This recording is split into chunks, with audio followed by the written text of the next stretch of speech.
Adnan Belushi Podcast. Adnan Belushi Podcast. Here we go. Adnan Belushi Conversation. Andrew, welcome to the podcast. I think I have been very excited to talk to you. You've been on my list for a very long time. So thank you for coming on. And I think we can talk about anything and everything you want to talk about, but I think capturing your story and talking about racism in New Zealand is something I want to talk about, the good, the bad, critique. Also take this opportunity to critique your thinking as well. Sure. I just want to lay down some really good foundations that we can build on. The first thing I want to talk to you about or ask you is, in your mind or the way that you understand it, what is your definition? Not your definition, but from your perspective, what is the definition of racism? Let's start with that.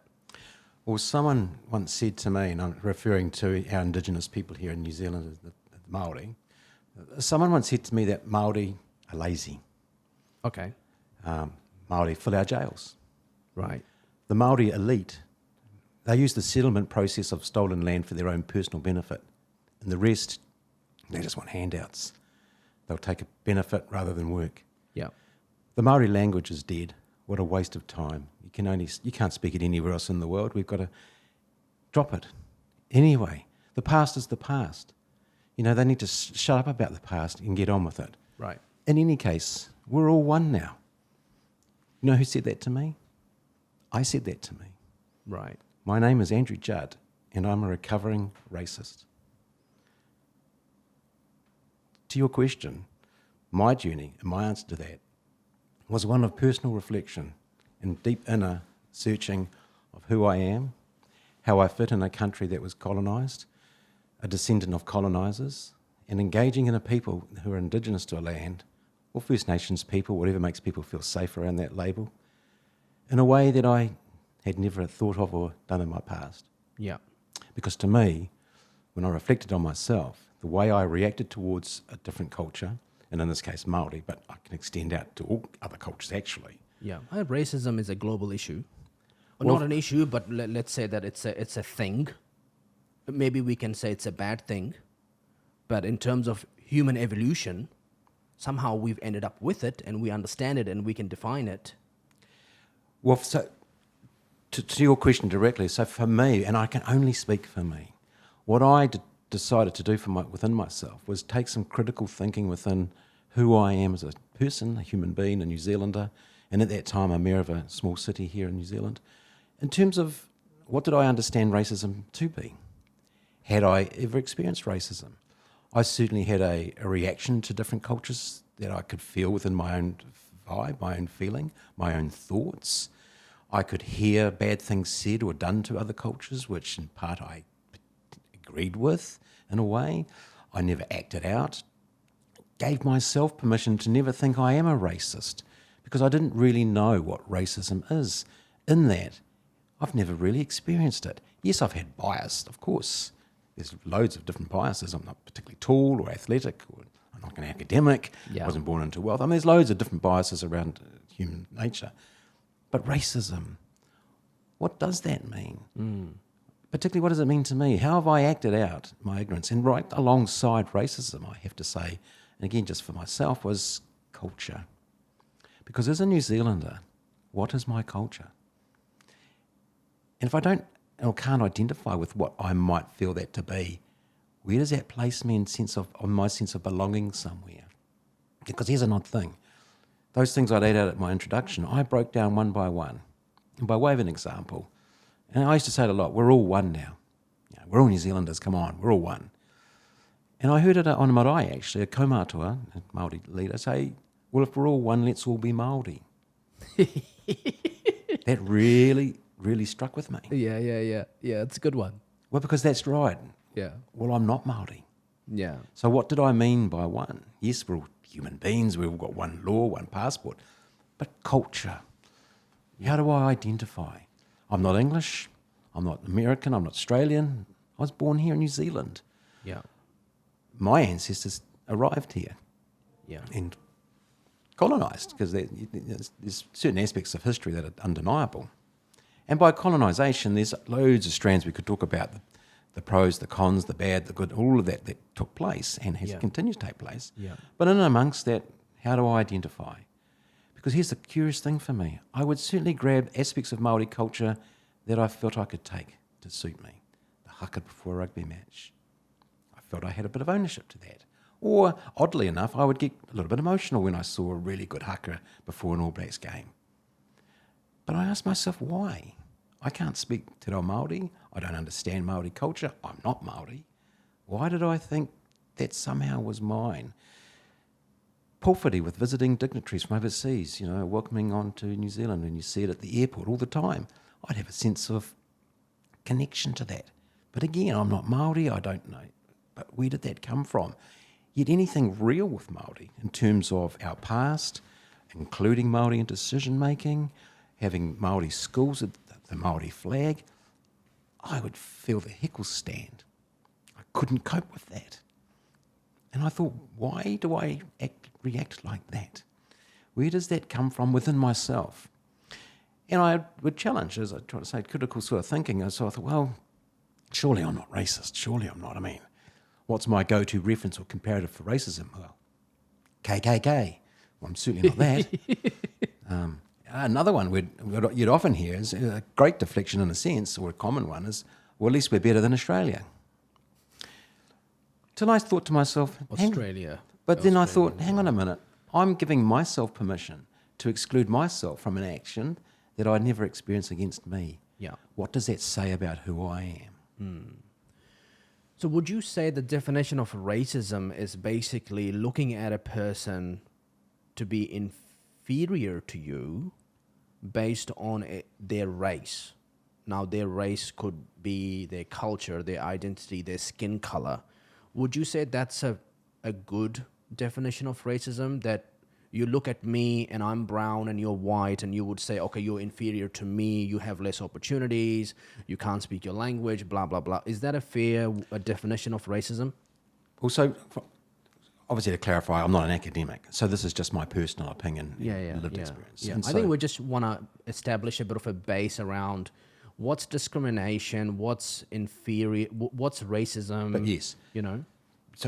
So again, I can only speak for me, but based on your question to that point, absolutely I looked at Māori as inferior. Because I really went back in my life to determine what to think, where did this come from? So I remember all the jokes that were so easy for me off the cuff. They were in grass skirts, grass huts, we saved them, they ate each other, they were ignorant, they should just be cleaners, they were all in jail. There's obviously a gene missing, that's why they're in gangs. We've come here, we've stopped diseases, we've helped them. All of that, of course, is a fallacy built on an ideology that was implanted to me as a way of processing my status as a New Zealand Pākehā. Completely untrue, as I did a bit of basic research of not only what took part in the past, but to your question, looking at something different. Because hand on heart, it didn't just stop at Māori for me. I was also struggling with other cultures that I saw in New Zealand. And horrible to say, but we'd call Howick and Auckland Chowick. We'd be Asian drivers, too many Indian courier drivers, too many people coming from other cultures with scarves on their heads. What's going on? Stop it already. Where did that for me come from? Well, firstly, a fear of ignorance, around ignorance, because I didn't understand that culture. I went from fear to hatred very quickly. Hatred can take us down very dangerous roads. Is that racism? Is that ignorance? Probably a bit of both. But in terms of superiority, I have to say yes, I've always thought of myself as superior. And I see that in today's ways play out in so many ways. Yeah. Globally. Yeah.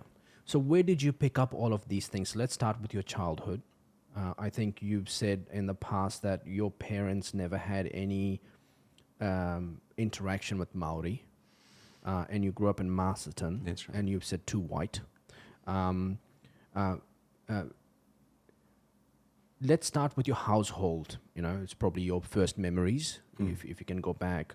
Were your parents racist? Was this a racist household? So, like all the isms, right? So let's clarify in the sense of racism or isms. So there's sexism, right? There's ageism, Right. racism. So no, we weren't Nazi-wearing, swastika hood-wearing racists. Yeah. It was more what I term polite racism or subtle racism, Okay. or inert, Or casual racism. or casual racism. That's probably a good descriptive. Okay. But it was normalised, so we didn't see it as racism. Is my challenge back to my upbringing, and I'm guilty of perpetuating that with my own children. I'm not hiding that fact because I did carry on because we learn from what we learn.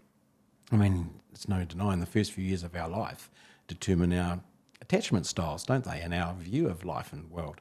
Yeah. So just by a quicker background, my mum was an immigrant from Guernsey in the Channel Islands. Yeah. Now, their island was occupied by Nazi Germany during World War II. In fact, my mother's house was lived in by an SS officer. So a lot of my childhood was anti-German, anti-Japanese, sort of a bruising or pain that was a spillover from World War II. And my mum, and I'm not picking on my mum, but to your point of memories, I remember being at an intersection in Masterton, the lights, and pointing out a house that had no curtains. And it was either mum or dad, I can't remember. It was told, because this stuck with me, don't stare, it's rude to stare, they're Maoris. So to your question, it's kind of learnt. Because it has to be, because I didn't know. I used to bike past to get to school, a sort of lower decile area of town, and was told to make sure my lunch was at the bottom of my bag in case it gets stolen. And stereotypes would always be there. So even during school times, Māoris were sort of segregated out and yelled at, and they looked dirty. They looked like they had scabs. We were hoary, Maori day off. All these cliches and ways of putting a people into a category is where that came from me. But sadly for myself, I never challenged that. It was just so normalised in that I was better than them. And so I never thought that I was something wrong with me or that I had been racist per se. It was just normal. And it wasn't, to fast forward, it wasn't until I truly engaged into the Māori world that it hit me like a train, that I've spent my whole life in that state. And you think this learned kind of comes from England and empires and colonization? I think that's like a entirely long and different conversation, but I'm very curious about how did that become learned in New Zealand, you know? Well, I speak to it on my own reflection now at this time of life, and if you reflect back, and of course a lot of people say, which I kind of get, that things happened of the day, but those things of the day have consequences that we live with today. And yeah, absolutely right. So there's a great thing called the chain of command, of hierarchy, where there's God, there's kings and queens, there's lords and manors, there's prime ministers, there's man, there's woman, there's animal, there's indigenous. So there's this chain of being. So indigenous is right at the right after animals. Well, they're right at the bottom. So chain of being is a real thought process that's been around millennia. And so if you went against the king, who's the closest to God, you were going against God himself. And so humanity was controlled on that essence. And then, of course, the Catholic Church, or the churches as a structure, had their doctrine of discovery, gave nations permission if they were ungodly to claim that land. And England went and colonised the world. So I am a descendant of that thought process, attitude and way of being and doing things. Yeah. And I look at things now and I think, in a lot of ways, that culture is very individualistic, whereas Māori are very collective. And you just think of land, for example. So for Māori, indigenous to the land, have a connection to the land because the land provided, that was their connection. Whereas my culture would come and see land and think, I might put a fence around that, farm it and make me a profit. So there's this natural conflict, right? And if you look at the history and the things and the actions, but in the main, a lot of stuff was taken, right, wrongfully, right? And so there's a consequence to that. And so that's by way of extending bias and systems and culture and control that we live with today. And that played out for me in my term as the mayor. Yeah. we'll get to that. Did you find learning history in school racist in any way, or biased, or trying to lead you further down this route of DNA programming that holds you in this consciousness of, I'm superior and the Māori are awful people? Well, in my reflection sort of journey, if you will, or enlightenment, one of the big questions I asked of myself is, why did I get so angry so fast with anything Māori? And I looked back on your question of education, and all I can, because I'd never been on a marae until I was in my late 40s. Why? And there was no need to. I'm not a Māori, I would say. I couldn't even look at the Māori flag without feeling anxiety. I would look away at marae. Waitangi weekend, our national Remembrance Day of the signing of the treaty. I just saw that as a public day off and watched the news at 6 o'clock and think, oh, look at them protesting again. What's wrong with them? God, move on. I remember a teacher talking about Maui who fished up the land with this sort of smirky laugh, like it's mysterious, mystery, crazy sort of view of science. And if there was any real training, I would have zoned out because it didn't affect me. I didn't care. I didn't want to know. In fact, any pronunciation of place names, I purposely would reject it. And we think of our mountain here, it was, it's Mount Taranaki, but it was called Egmont for a long time. And I was staunchly, it's Egmont, mate. You're not going to call it, Taranaki? So those are aspects I'm ashamed to admit, but I'm just being honest in this journey that why did I repel the language so much? Why did I reject it so firmly? What was wrong with me? If I went overseas on holiday and I'd done a little bit of travel, I'd embrace a different culture. I'd try and learn some history and pronunciation and put respect and interest into that. Yet I'd come back to my own land and say, don't throw that Māori shit down my throat. So I thought, why am I like that? Where does that come from? And so I'm either very ignorant or I'm very racist. I've never asked myself that true question of myself. Yeah. And to clarify, I cannot and have not, to the best of my knowledge at least, implied that somebody else personally is racist. Yes, we've got racist systems, definitely, I would contend. But I don't know what's in someone else's hearts. And so my journey became a question of self. And that extended out to challenging others. Because we live this life in our own sense, right? Yeah. It's what kind of person are you? And I was holding a mirror to the kind of person that I was. Yeah. And I was broken. And that's not Māori's fault or issue to fix. That's one of who am I? Who am I as a New Zealand Pākehā? Because that's who I am. I'm not Māori. I'm not any other. I mean, my mother's from Guernsey, but it's still British connection or Eurocentric connection. What does it mean to be that? How do I view myself within other cultures? So I went on optics, because my professional career in optometry, and we went to China for an international conference. And on the final night, we were all asked to do a skit from our countries and of cultural identity. And we hashed our way through a haka. And flying home, I felt very disrespectful of Māori and what I'd done. Because on an international stage, people look to that. They look to the Māori haka. They look to that culture. And I had this facade of saying it's utopia here, when in actual fact, in my heart, no. You don't have to scratch too deep to see that the pains of our past have not truly been addressed, in my opinion.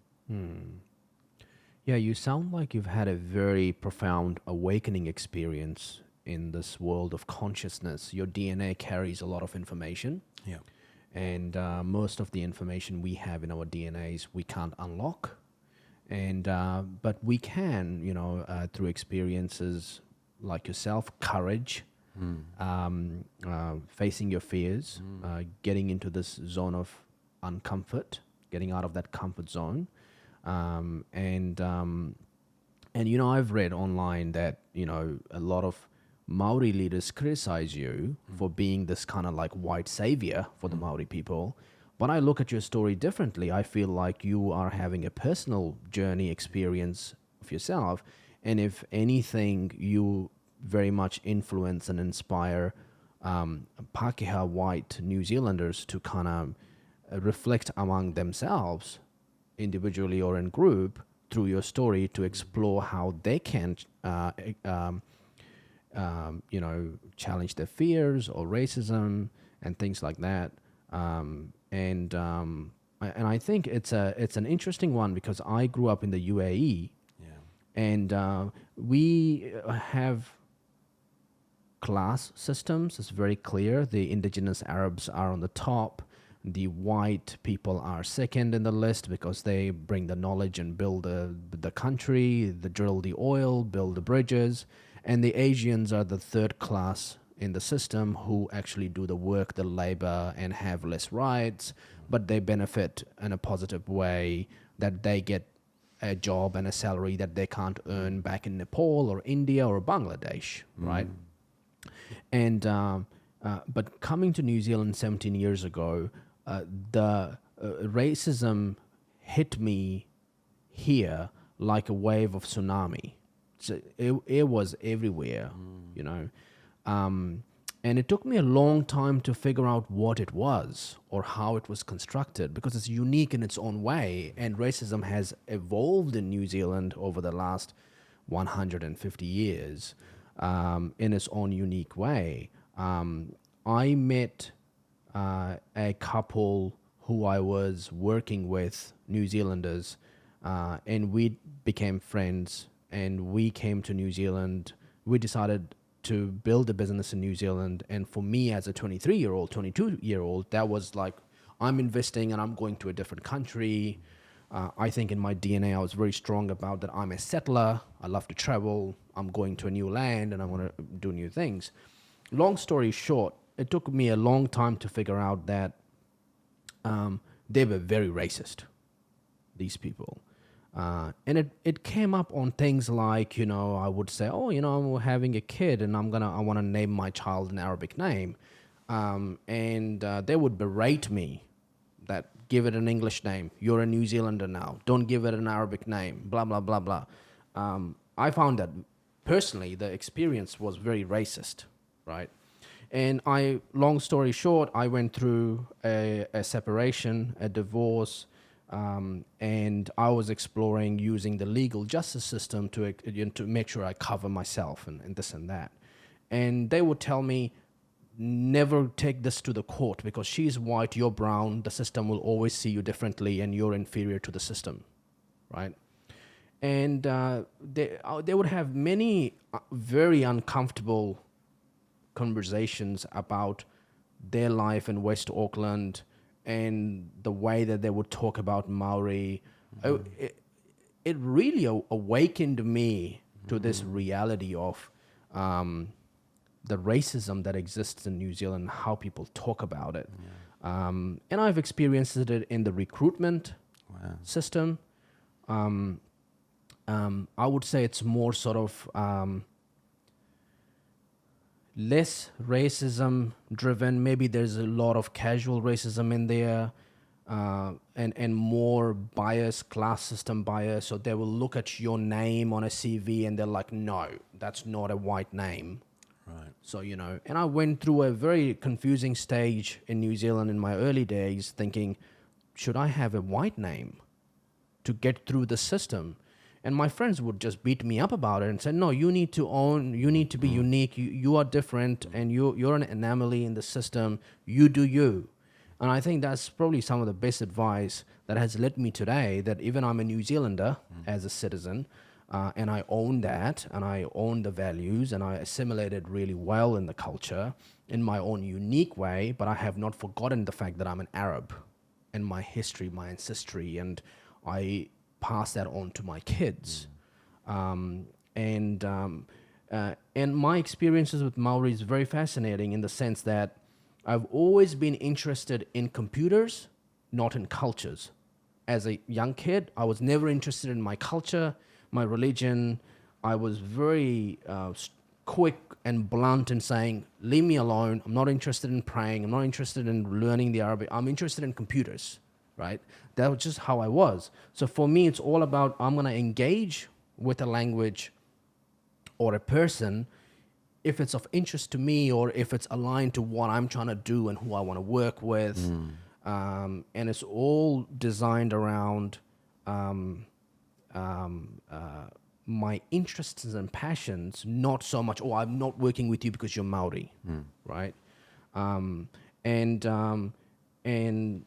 also with the language, I've always been interested in the English language because it allowed me to progress in the things that I wanted to progress. I could use more words, I could express myself, I could I could use the language to send out a prompt, and the world will respond back. There was less feelings and expressions in the languages that was being spoken at home for me, and I get frustrated when I end up with reading something from a New Zealand service provider where there are Maori words injected in an English sentence, right? I don't think there's anything wrong with that way of communication. I think countries like India, China has done really well in creating a new language where they mix up English words in their mother tongue.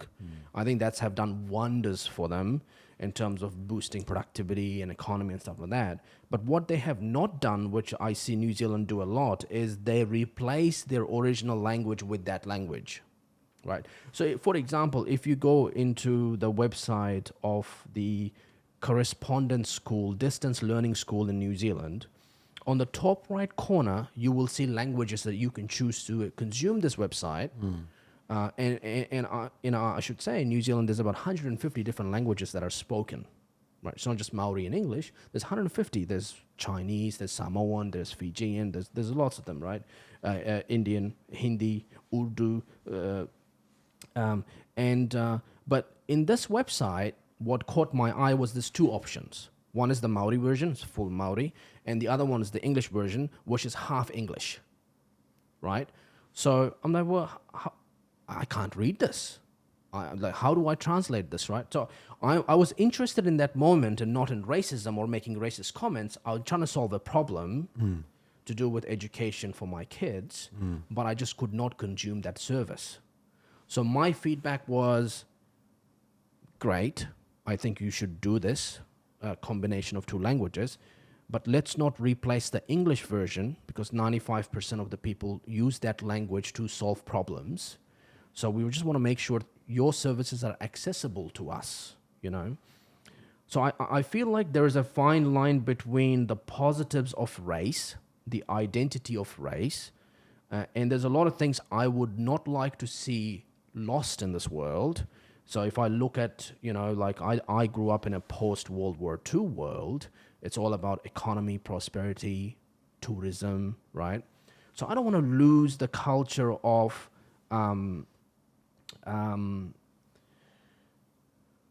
the Japanese culture, the South Korean culture, the Mexican culture, you know? I don't want that to be lost.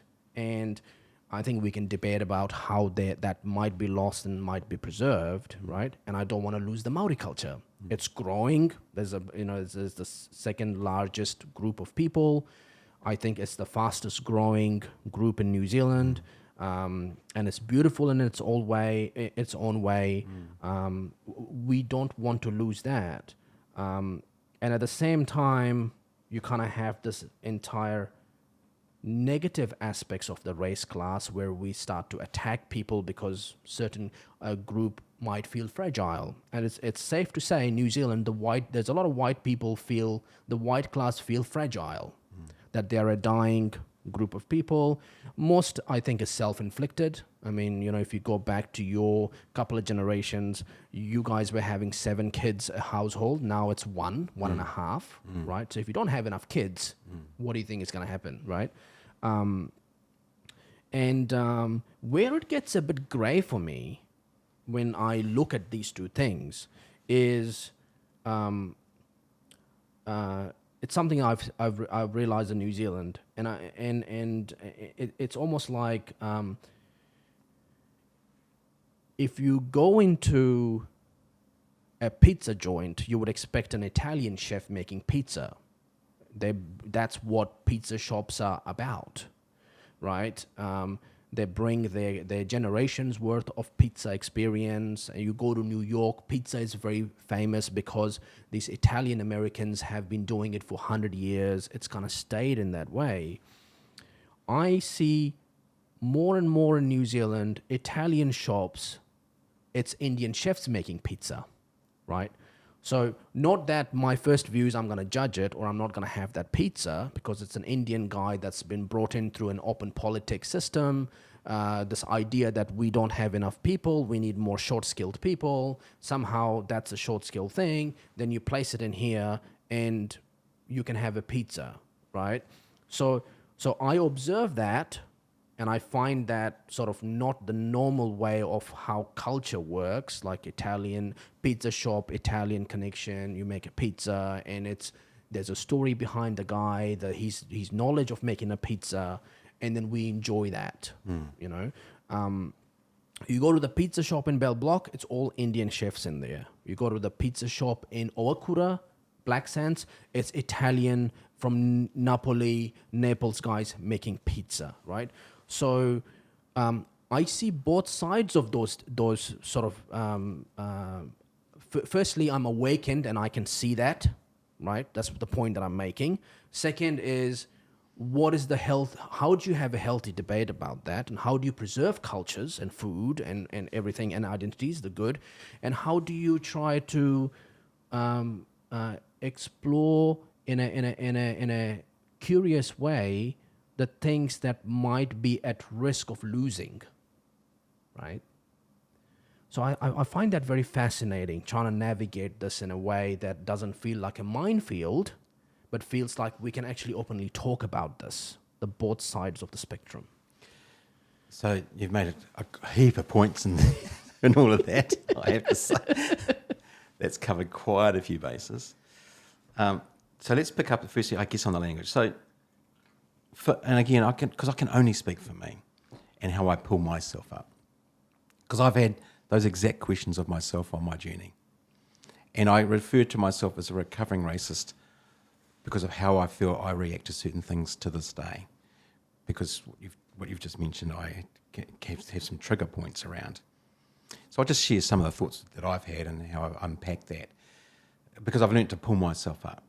So one example, which is a little bit different, but often I've gone to the doctors and there's a walk-in clinic, so you may not see your actual GP, it may whoever be on duty. Often they're a foreign national, different culture. I instantly go, then they talk and they've got a Kiwi accent. Oh, yeah. Yeah. I've travel asked in New Zealand, it's a bizarre thing. Yeah. I've been to a different restaurant and seen a different culture in that restaurant too, and I thought to myself, what are they doing? But then I think they may have been born in that country and not intrinsically. I myself have put barriers up because at the end of the day, is the pizza good or not? Does it need to be that culture that makes good pizza? Because good pizza is good pizza. And that person may have been born in that country and learned how to make that pizza. These are just the questions of myself. Yeah. I'm not dismissing your point because I totally get your point.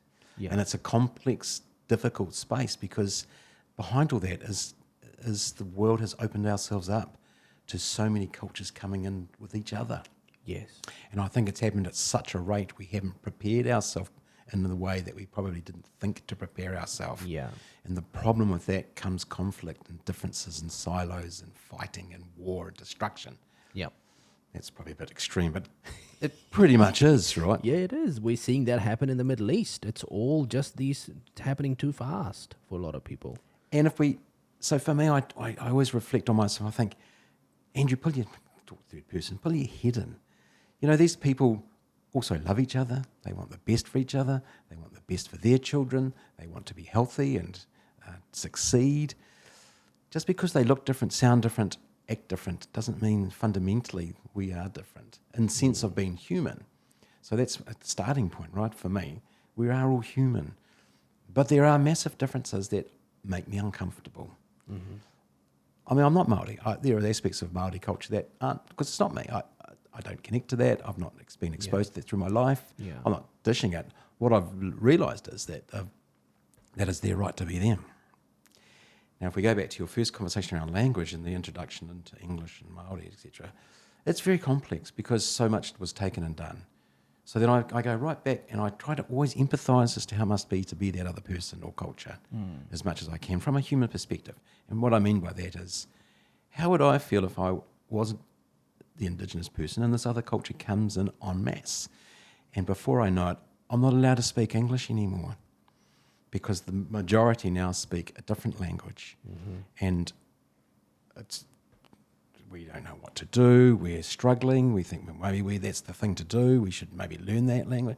And then of course we evolve and realise, well, that was wrong because Indigenous peoples or the people of that nation have a right to have their way, a right to have their language. How do we reintroduce it in a way that can bring us together rather than divide us? And so, yes, I used to see Māori words, and I laid the example out, and it's been Mount Egmont. It's not Taranaki, or Taranaki, I used to say, when I think, it actually is Taranaki, that was its name. If I was to reverse that, I would be very upset if someone came in and changed it to some other name over Taranaki. I, of course, would be upset forever and want it back. The question and the challenge I think you're alluding to is, how do we as human beings in society and nations find a way that knits us together, that peace and harmony remains? And I think dialogues like this are great, they're helpful, and it's why fundamentally I've always believed, well, I believe now more so, that being around that table together is the starting point, where we actually listen to each other. Yeah. It's a good point, and I think the pace of it is always seems to be at the core of it. Like, how fast are we pushing through something in society, and how much brain power do we have to deal with that in a world where we're going backwards in terms of standards of household living, education standards, the cost of living. All those things are, your hierarchy of need is right at the bottom of the pyramid. If you look at the Maslow's hierarchy of need, and then you're having to kind of also indulge in a lot of virtue signaling stuff at the same time, right? So that can cause a lot of friction for a lot of people. And what's interesting, apart from, I think I don't look at progress in democratic systems as something that just gets better and better over time. I feel like there is an overcorrection and there's a response to that overcorrection, right? So Jacinda's overcorrection was she indulged too much into this whole concept of empathy and kindness to a point that people felt that it was way too far for them to kind of grasp and understand and sort of see that as being value to themselves. They saw a lot of their lives go backwards, right? And so Gatsad is a professor in evolutionary psychology. He's written a book called Suicidal Empathy. At some point, empathy done too much becomes suicidal to yourself, to your own systems, and this and that. And I would say there's an argument to the opposite side of it in terms of systemic, how these policies are created to maybe cause division or maybe do some of the things that we talk about. And I think we'll get into that after we sort of go past the bridge of you becoming the mayor and forward from that story. But I think I feel like Jacinda in sort of around that 2020 when the pandemic happened, and before that the ban of oil and gas, she did a lot of things to just overcorrect, right? And then you have this new government, the national-led coalition with ACT and New Zealand First. They have their entire term and their entire philosophy is a response to that overcorrection. We want to reset to the 2017 John Key era and the Baylor English era. We're going to remove these Māori names from all these departments. We're gonna introduce some treaty principles, a treaty principles bill. We're going to do this. So I see that very much being played. I'm sure there's a lot of intentional wrongdoing that goes into these things that we call as systemic intentional. But I think that's a reality that I've come to learn, that progress is not something that just gets better over time. It's always an overcorrection because we're like, oh my God, we've done something wrong to the Māori people. Let's overcorrect, right? And it works for a lot of people, but a lot of people, it doesn't work for them. they see a personal impact on their life, and then somebody else comes and sells a response to that overcorrection, which is what National Party did. Get New Zealand back on track. That was their campaign they ran on. They didn't get New Zealand back on track. New Zealand is worse than it was back on track. Sensible spending. No, if you don't invest into the right things, you're not going to grow. Okay? So it's almost like they ran on this culture thing, and they have nothing to show for it, right? So I just want to make that observation, and I think that's sort of like a very interesting observation to make on that. Let's get to the sort of the next journey in your life to kind of, you know, exploring all of this personal reflection. Why did you decide to run for the mayoralty of New Plymouth, and what was that experience like for you? So, well, firstly, I ran for council itself as a councillor. I'd started a business here in New Plymouth, optometry, and we were fortunate enough to be successful in some Chamber Business Awards. We won an award.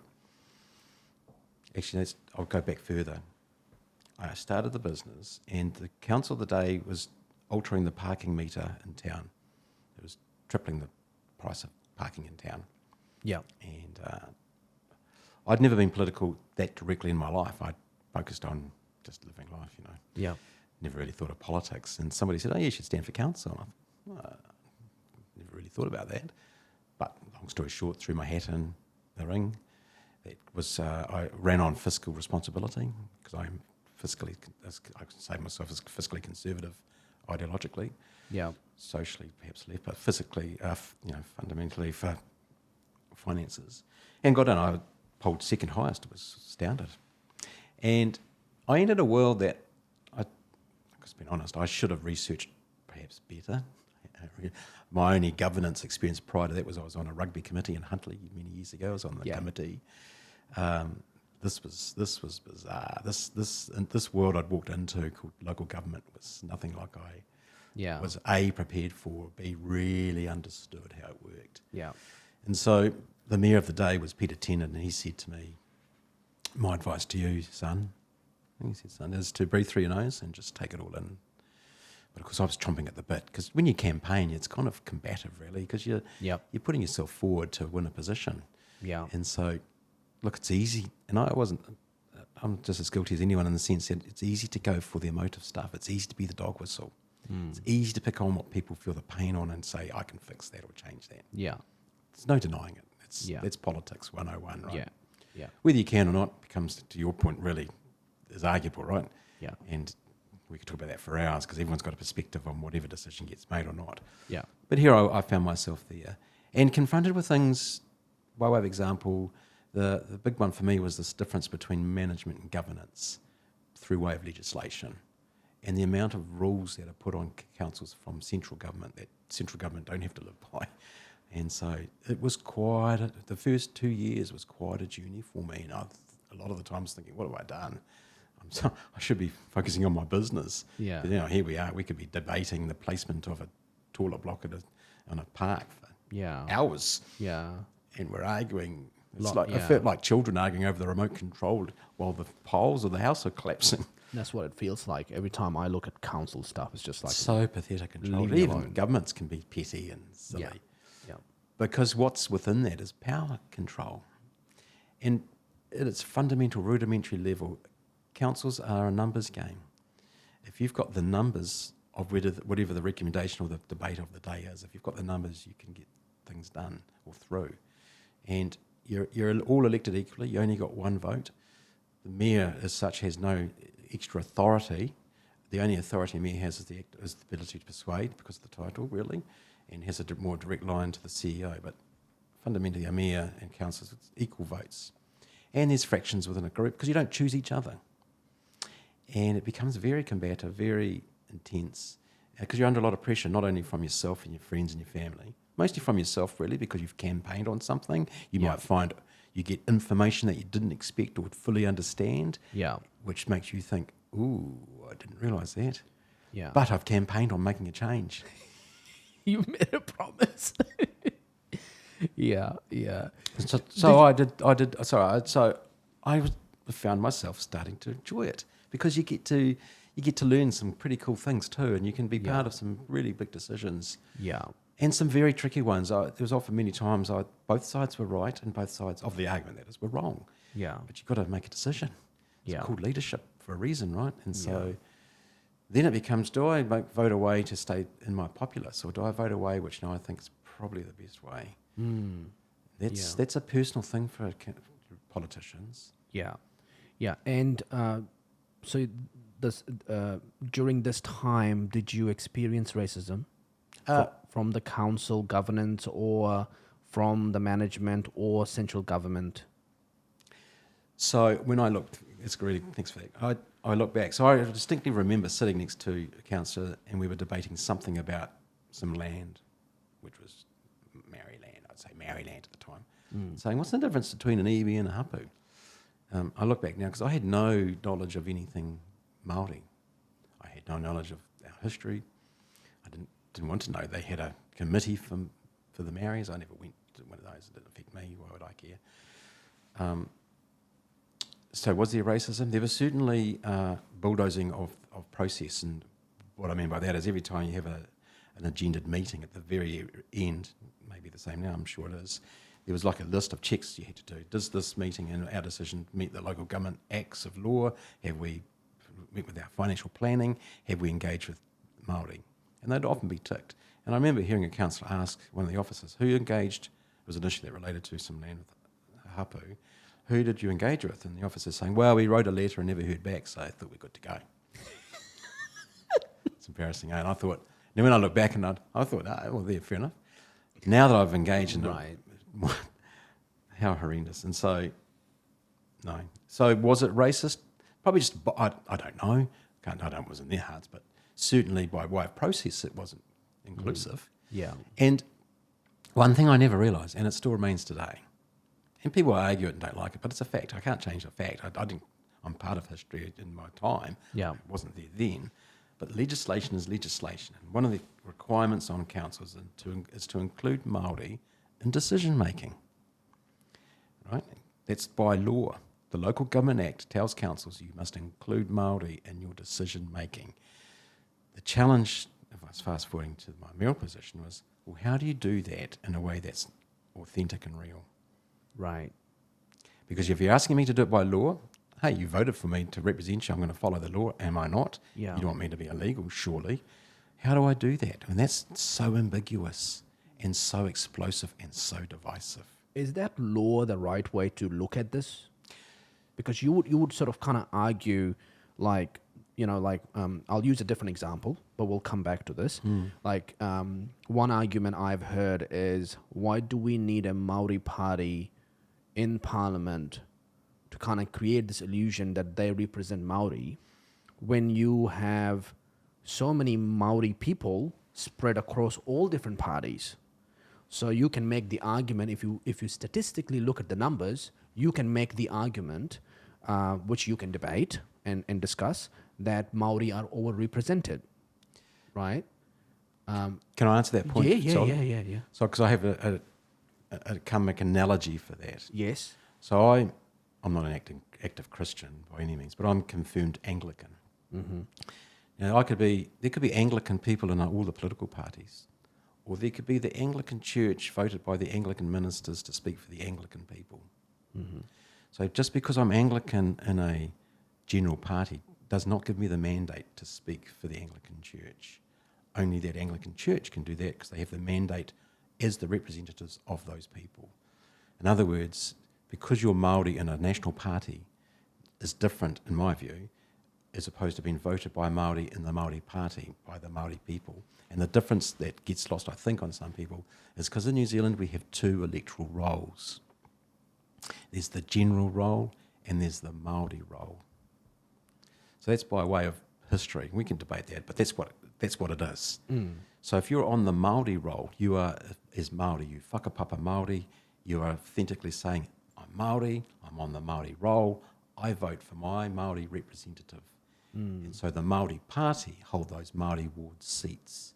That then becomes an official Māori by Māori for Māori. Okay. That is fundamentally different to somebody in national who identifies as Māori, but is actually representing National Party values. Sure. So to leap and say, well, that person's Māori, so they speak for Māori, Yeah. isn't an equivalent comparative to me. Yeah.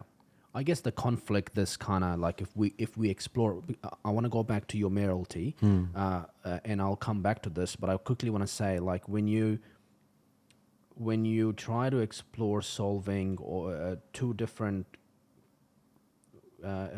cultural ways in one system, the democratic system, these are kind of normal conflicts or confusions or items for debate or disagreements or all that stuff. And I think I do want to get to that, because I do want to talk about, is the democratic system the best way to solve the Māori problems? Is why I asked you the local government law. Do we create two systems? We will get to that. Sorry, do you want to say something? Well, just in terms of I think where you're heading, Yeah. if we park the Māori voice and the Māori electoral role and the Māori seats to one side, and we look at the broader picture of the point around differences, New Zealand decided to implement MMP for the same reason, in that we felt minority voices or political views were being excluded by first past the post. We fundamentally thought it's better to have a mix of voices to then form our government. And so minority of the time, 5%, whatever the cutoff is, have an ability to be at the table, because we operate under representative democracy. That is our right to vote for somebody who can represent our view. And those people go round that table and collectively make a decision. They're called governance. We've got one now, a coalition government, made up of a sum of different parts. We have rural seats for the same reason. The farming community would be adamant, and I support their view, that the things that affect their life, their challenges, are different to somebody in the CBD. If we're making overall decisions, they should be at the table. Hence, representative democracy. Now, Māori hold a special place in that discussion as the First Nations people, who have a treaty connection with us as well through the Crown, who have a worldview. It's not my worldview, it's their worldview. So we've devised a system where they can be elected to be at the table for representative democracy. I think fundamentally there's flaws in that. Of course there are, because there's flaws in every system. But it's an attempt to make sure we're all included in that debate. Okay. No, that's great. Thank you for that. So you are challenged with this idea of how to get Māori involved in the decisions you make. How do you approach that problem? Well, the utopian world would be that we are this elusive one, right? Wouldn't it? If you think of it, to your commentary around Jacinda went too far, because people would argue didn't go far enough. People would say the new government's gone too far that way, because if you've got one swing that way, you're going to swing that way. Mm-hmm. And all of us as people, through our lived lives, experiences, our worldviews, our fundamental beliefs, are in that spectrum somewhere. Mm-hmm. And so within that spectrum, you have Māoridom. Within that spectrum, you have our past, as we've laid out, of an Indigenous people, who, and by all accounts, we also, and I 100% agree, like any other culture, should be protected and preserved, because that's unique to humanity. That's how could you live with yourself if you completely got rid of a culture? Yeah. And no one's suggesting that. But how do we find a way, and your language was an example of that, of including that is safe for everybody, is real and authentic. Yeah. And I also want to say that I think there is a lot of great things about the Western white people culture we should preserve and protect. Ah, for sure. Yeah. There is a lot of anti-white hatred that goes on as well. Absolutely. I get Okay. So I do think that we need to protect that as well. I guess from my perspective is because I come from the majority. Sure. And so it's a different place and space to hold if you're in that majority. Yeah, and if someone like me, I've come to live in a democratic system, right? Yeah. And immigrants are one of the people, the most active protectors of the democratic system, the Western civilization, everything about the Western world, I absolutely love and adore. So it saddens me when I see that white people are attacked for the wrong reasons. Yes. So we have to protect that as well. Carry on. Sorry. No, I think I 100% agree. And so that was it connects back to the journey I went on, and that is, where do I fit in all of this? Because all I can manage as a person, a human being, is how I react to Yeah. what's happening around me in a way that I now see differently, in a more empathetic and respectful way. Yeah. So if there is an immigrant that's come to New Zealand, have some empathy as to, because I think, I now look at that and think how hard that must actually be. Yeah. Because if I was to reverse that and go over to where you're from, I'd feel lost, I'd feel scared, just because it's so different and foreign. And imagine having to then face rejection or ridicule, having to think I've got to change my name, Yeah. all the things you laid out. Yeah. And so those are real lived consequences of trying to include and find ways that we can work and understand each other. So for me, because we did start on the basis of Māori, First Nations and a treaty, if we can't get that right, how are we going to get every other cultural aspect connection right as well? And Europeans included in that. So I guess for me it became, let's focus on what we know we've agreed to in a lot of ways morally to do, that is to protect that Indigenous people. Yes, there'll be views of what the treaty means or meant. Of course there will, just like a marriage relationship. That's called human connection. And even within the cultures themselves there's difference. Yeah. Māori have different views to other Māori. Europeans have different views to other Europeans. But surely if we, at the heart of it, agree, we have to be around the table to talk it through. That's really what I believe in.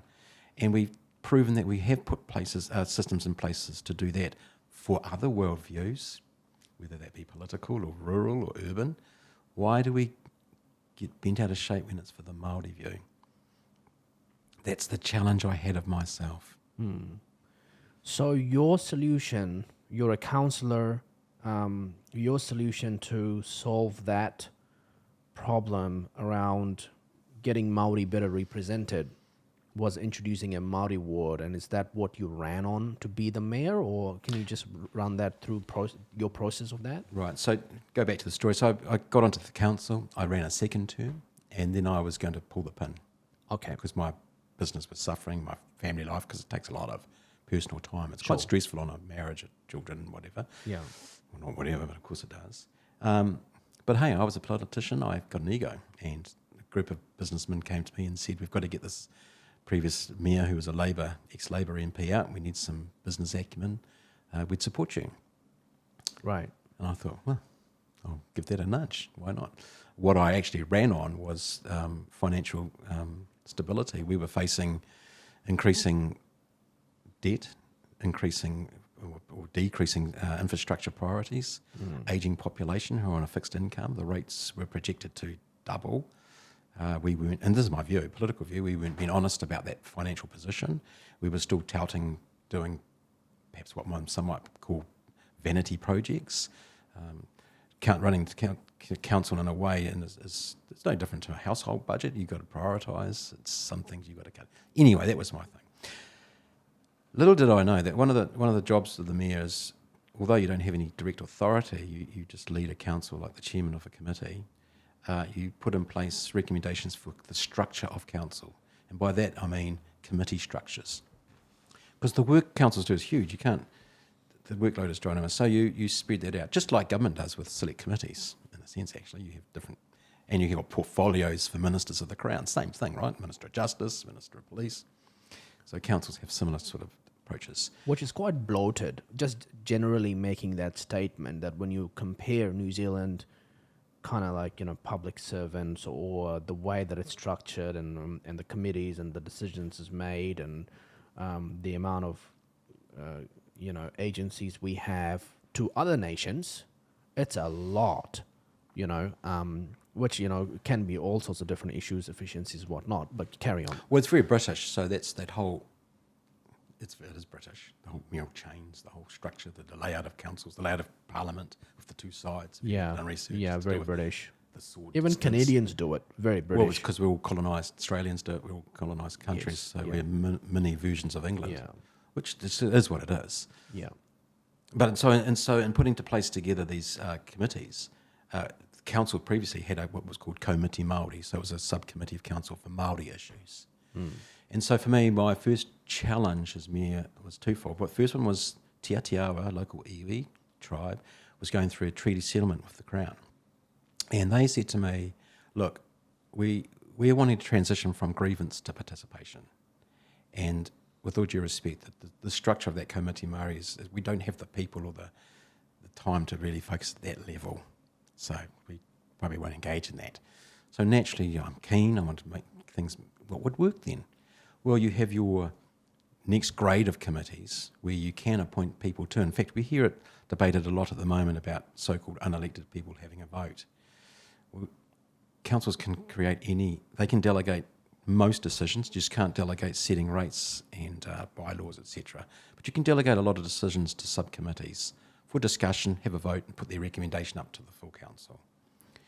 By way of example, you can have an audit and risk committee. I could appoint you as the financial person to chair it. I could pay you and you could run the books through that committee as advice to us as councillors. Due diligence. So they said perhaps if we had some input on those councils, that would be good because we'd like to build the community for each other. And that statement just triggered me. I thought, yeah, that's pretty cool, right? Because we're about to get a lot of money. We're going to do a lot of things in our area. Let's work together. And it made a lot of sense to me. Mm-hmm. Not only as a person, but my business brain thought, well, yeah, if we can utilise other people's equity as opposed to the ratepayers, tourism or events, why wouldn't we do that? Yeah. So I took to the council having iwi representatives on our standing committees. And yes, it was naive, I think. I was keen to try and do what I thought would get us going as a district because we didn't, for me, have any real plan. It was all ad hoc. We were always arguing about yesterday's decisions. You know, Taranaki, gem of the country to me, of course it is, and so there's a lot of potential. But that got rejected massively. You can't have unelected Māoris on a committee, you racist twat. If I'd known you're an apartheid supporter, I would never have voted for you. God, you're naive. What the hell, you're walking dead, mate, you're done. Wow, okay. Who was this coming from? Public. Some councillors. Management. Colleagues within the industry, friends, family. Management at the council? No, not management. No, they didn't do it. No, I had to say. But... Which councillors were... Oh, I can't name names. That would be unfair. But so these are private conversations then? Yeah, passing comments. And so you could say it's hearsay, but that's a true thing that happened to me. And so I was aware they were getting grief from their circles, right? Because I had this massive majority when I was elected, and all of a sudden people are thinking, oh my God, he's some left-leaning lunatic. This is the things being said to me. You should have told us that you were going to campaign on that. But of course, the thing with politics is once the narrative's gone, you can never get that back. And the narrative, I just say, but hang on a minute, there was a committee of Māori, I'm just taking it to this next level. They're not going to have a final vote. They're just closer to the decision making because they're about to get treaty settlements and they want to work together with us. And we're here together. Yeah, it makes absolute sense to me. It's got nothing. And I haven't designed this idea. These are options in the Local Government Act. Yeah, you have to work within the rules. This is within the rules. Yeah, it happens all the time. People, campaign on an image or issues that creates the image, and people vote for that. And then all of a sudden they start doing things because they have to now deal with everything, right? So they start doing things, and people go, no, but now I see you differently now, yes, right? I get that. That's right. And Nicola Willis is the same, and the way that she just talks about these job cuts and it's just like stop talking. You're just digging yourself further in the ground, and it's just there are different ways that you can communicate, different ways you can handle it, and the moment it gets away from you, it's gone. You can't. No, that's right. I realize and the problem that she made was like, first, it's bloated, we gotta cut people. Second, we gotta bring artificial intelligence. Like, no, this is not how this works. You gotta do it the other way around. You gotta communicate it the other way around. Come on, get on with it. But no, sorry, man, you digged yourself a grave, right? Anyway, getting back to your so where'd you end up? Well, so that decision to have representation on our standing committees got voted down. Right. So that to me was, okay, well, I tried. Let's move on. Yeah. Now, the thing that I guess sticks with me, because it is what it is, I had no idea, because there's so many things that council has to do through way of policies that come up for renewal and review. There's loads. And one of them was what's called a representation review. So it's a bit boring, but every 6 years, by way of legislation, because councils have to operate under the law, every council in New Zealand has to review its representation model. So central government doesn't do that as politicians. It's a little bugbear that I've still got. So David McLeod doesn't have to determine whether there's Māori seats in Parliament. Why are you asking me, as the mayor, whether there should be Māori seats on a council? You've put me right in the firing line of something very complex and divisive. However, I've got the job, and that's the question. So it's called a representation review every 6 years. So why does a council do that? Because it's representative democracy. Now, communities grow and change. An example here in New Plymouth is that Bell Block has grown, so we now have a seat for that voice, so that they have a voice at the table. It's the same argument I laid out before, so that people aren't being controlled by maybe everybody that lives on one fancy pants road. We want all voices to have a fair say. You vote collectively, but at least my person's at the table. And the other aspect of representative democracy is that because they're from my patch, as you will, I've got access to that person and I can tell them my issues. I've got direct access to my councillor or my local MP. I can go to his office and say blah, blah, blah, and they can be my voice. They can represent me. Now, that also applies for Māori. Now, I didn't invent this. This is the first step, a question in the representation review that every council has to ask itself, and by extension its community, should we establish a Māori ward seat? Now what's that on a council? It's the same as the Māori seat in Parliament. That is voted from the Māori electoral roll for a representative. So it's not special votes, it's not extra votes, it's the same as what we've got in Parliament for a long, long time. And many of those Māori ward seats have formed governments with other parties. National Party had the Māori Party form a government. They've been there for zonks. No one really gets that upset. And it's voted for. So, of course, for me, because alongside that, of course, I'm going through my personal enlightenment journey. Yeah. I thought, well, okay, fair enough. We didn't want unelected people on our standing committees. Well, here's an elected person. Surely that counters that argument. And I can say to the EV, look, we're at the table now. Let's get on with it. Let's work together. And so our council voted to establish. I managed to convince enough councillors that we should do that. And we did it by one vote, but we got it through. Well, that really opened the floodgates and changed my life forever, I have to say. But I'm not that naive, mate. I knew it would. I knew it. How did it change your life? If the committee argument was bad enough, this became off the cliff. I went from some love, but a lot of hatred and disdain. The letters and the emails from across the country was like a tsunami of disdain. Jeez. Did you get But death threats? I got a lot of threats like that. Yeah. But look, you know, the truth is, a lot of that anger that I saw myself in. Right. I identified with it. Yeah. That relates to my story that I laid out. Yeah, their process of kind of I saw myself. awakening. Yeah, you saw yourself. Yeah. Yeah. So I couldn't judge that. I knew that. I felt that. And I understood that. Yeah. How long was that? How long did you experience that? For the rest of my term and through to... How long was that? Like how many months? Or? So this all happened in my first 12 months. So I still had 2.5 years to run. Yes. And was it at that time, when did you come out to say that I'm a recovering racist? Towards the end, because I made the decision to not seek re-election. That was probably there was a combination of my own ego and desire to carry on, because I hadn't got to what I wanted to get to in terms of reshaping our direction as a province. Yeah. Because running alongside that were all these other accomplishments, and of course I'm a politician, you're going to trumpet the things you think you did well.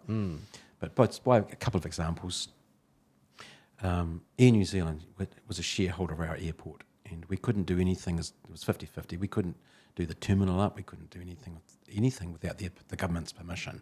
And Air New Zealand, who happened to be Christopher Luxon, CEO at the time, we went out breakfasts and stuff, different world then, but how do we get the government out?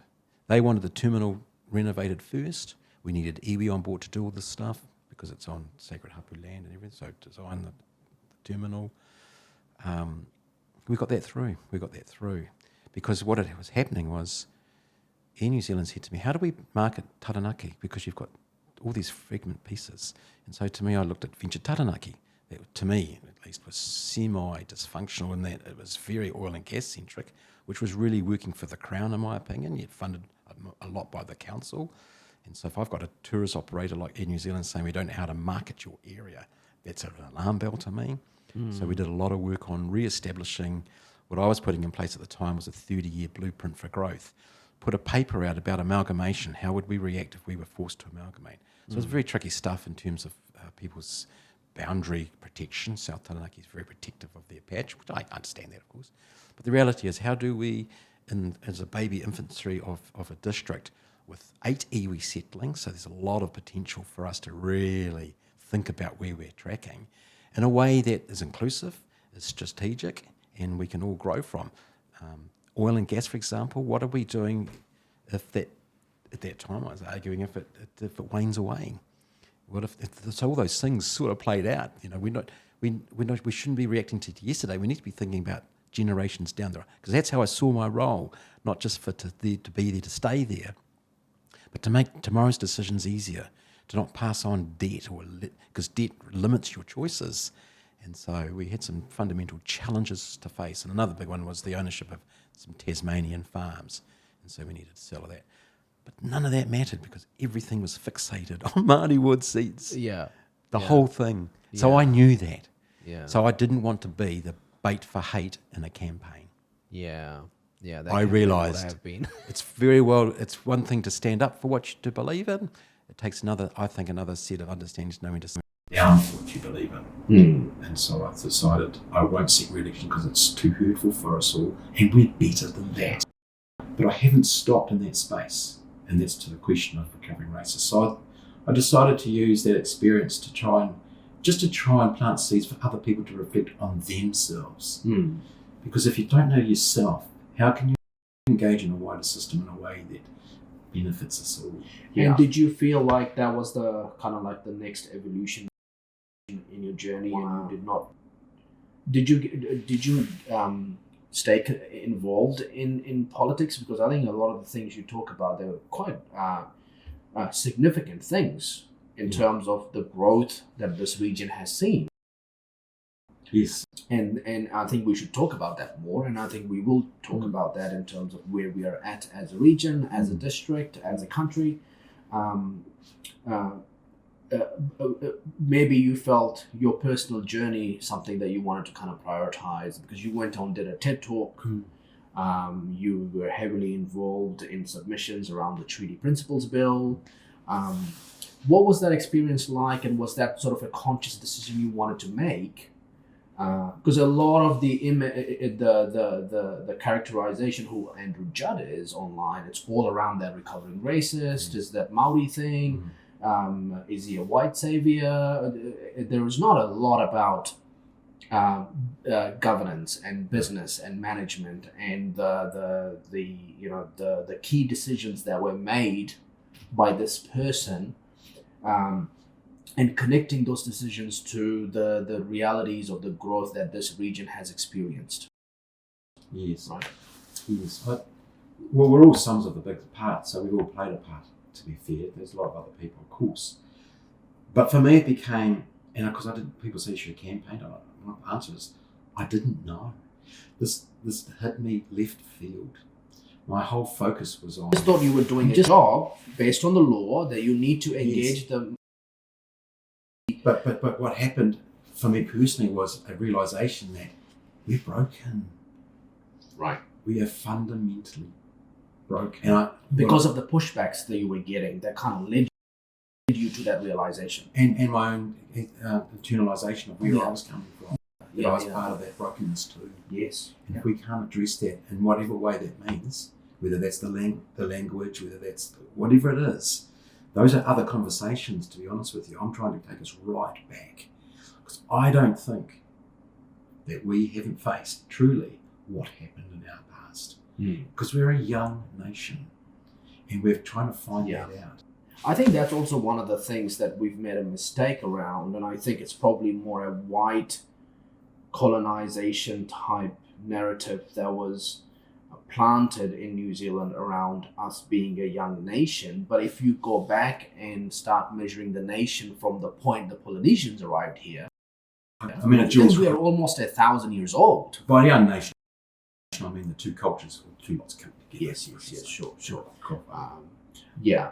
Carry on. No, well, you make a great point, because for the Polynesians, that journey back is in their DNA to this day. And you feel it. I feel it. When I engage with the Māori people, I don't feel from the point of the Treaty of Waitangi to now, No. I feel That's right. And that's what I'm trying to the land from very far away. Which Right, and that's what I'm trying to exactly, and that's what captured me.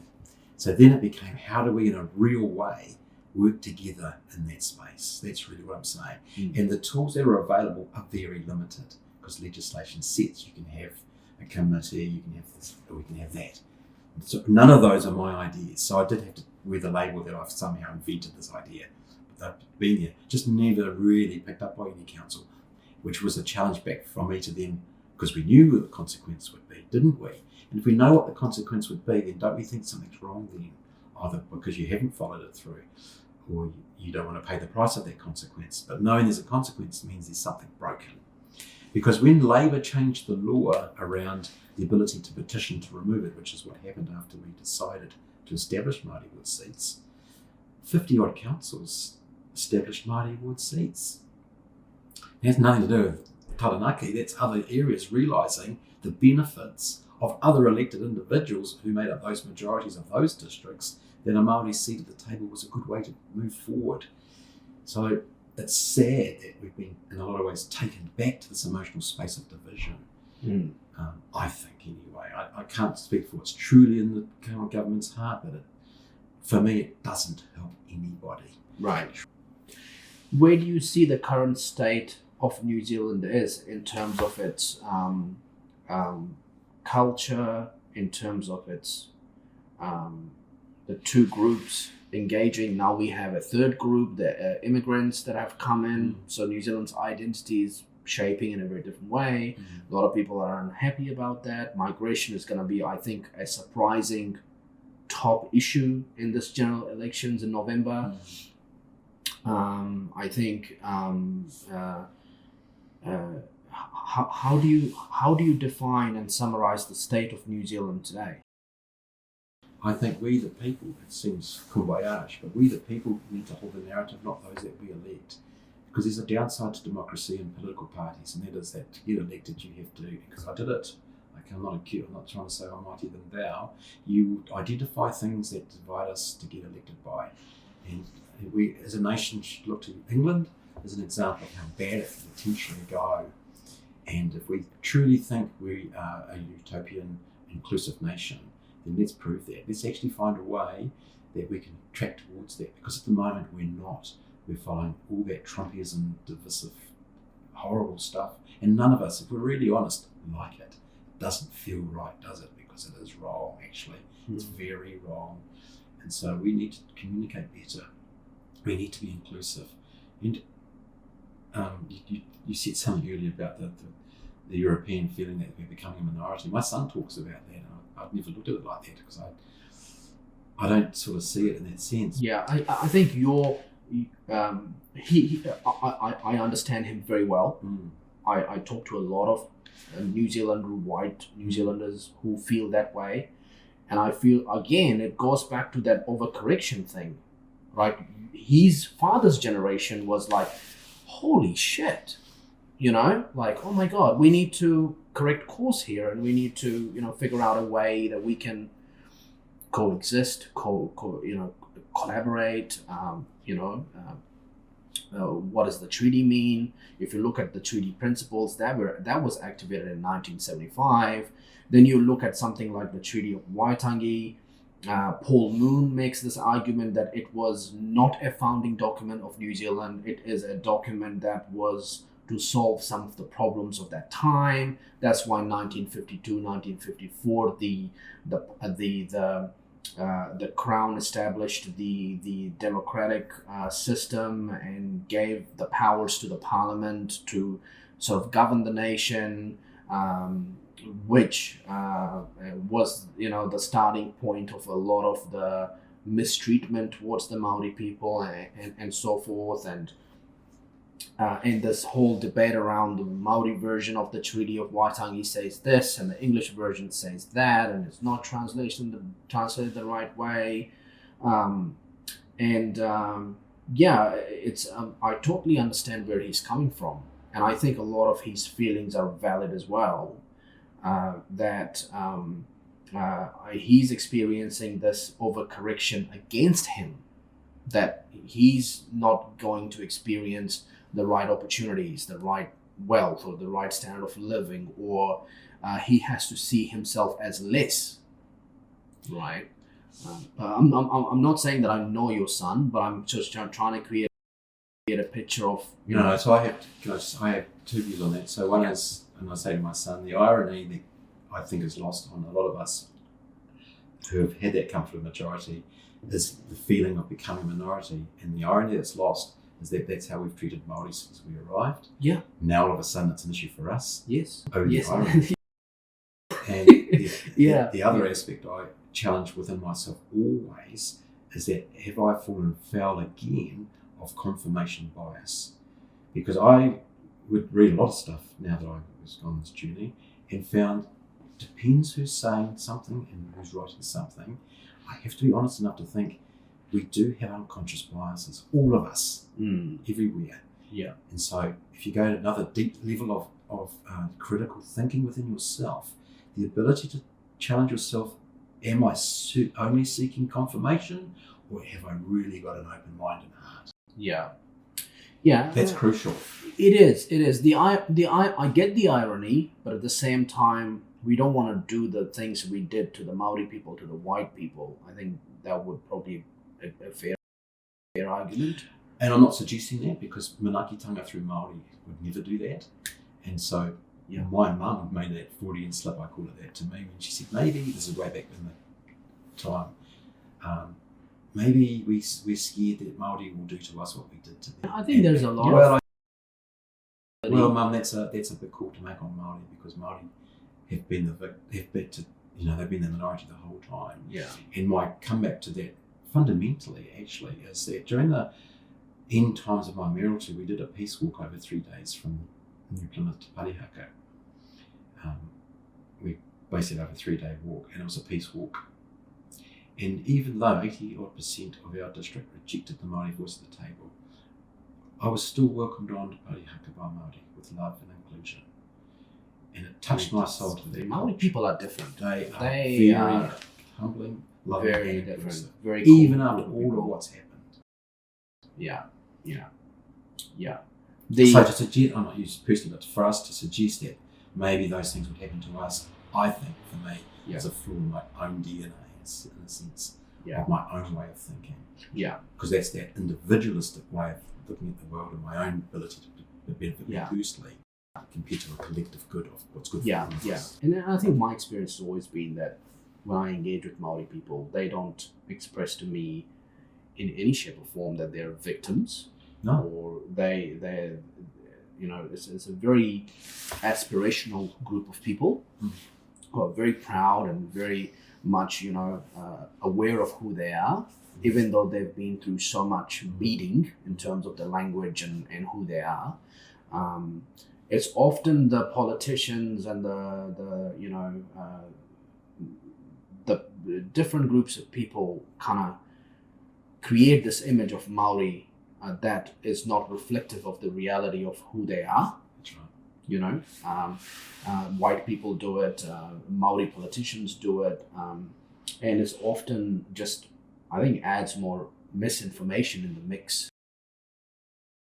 Well, it stereotypes us to stay in our lane. Right. That's how I used to frame that to myself.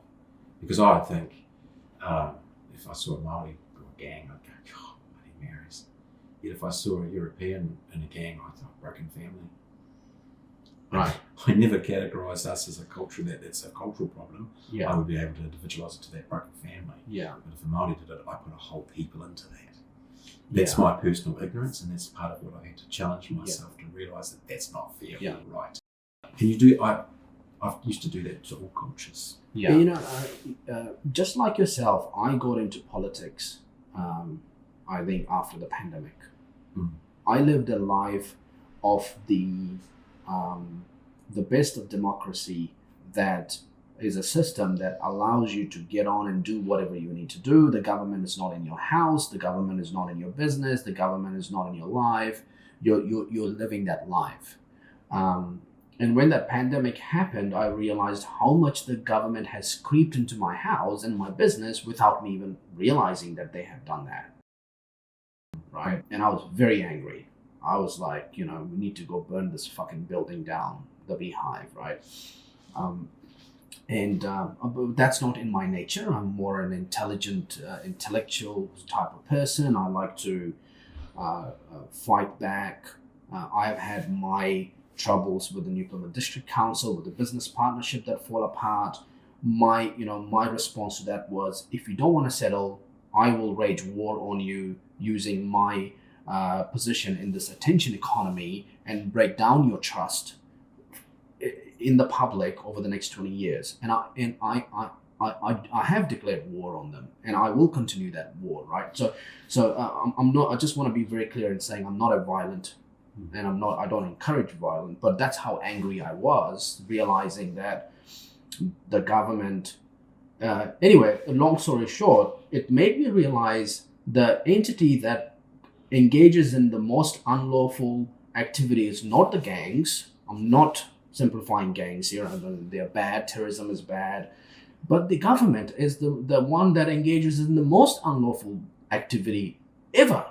Yeah, I had Michael Ferris on my podcast. He has fought the New Zealand government at the United Nations for 30 years on the abuse that's gone on in the state care.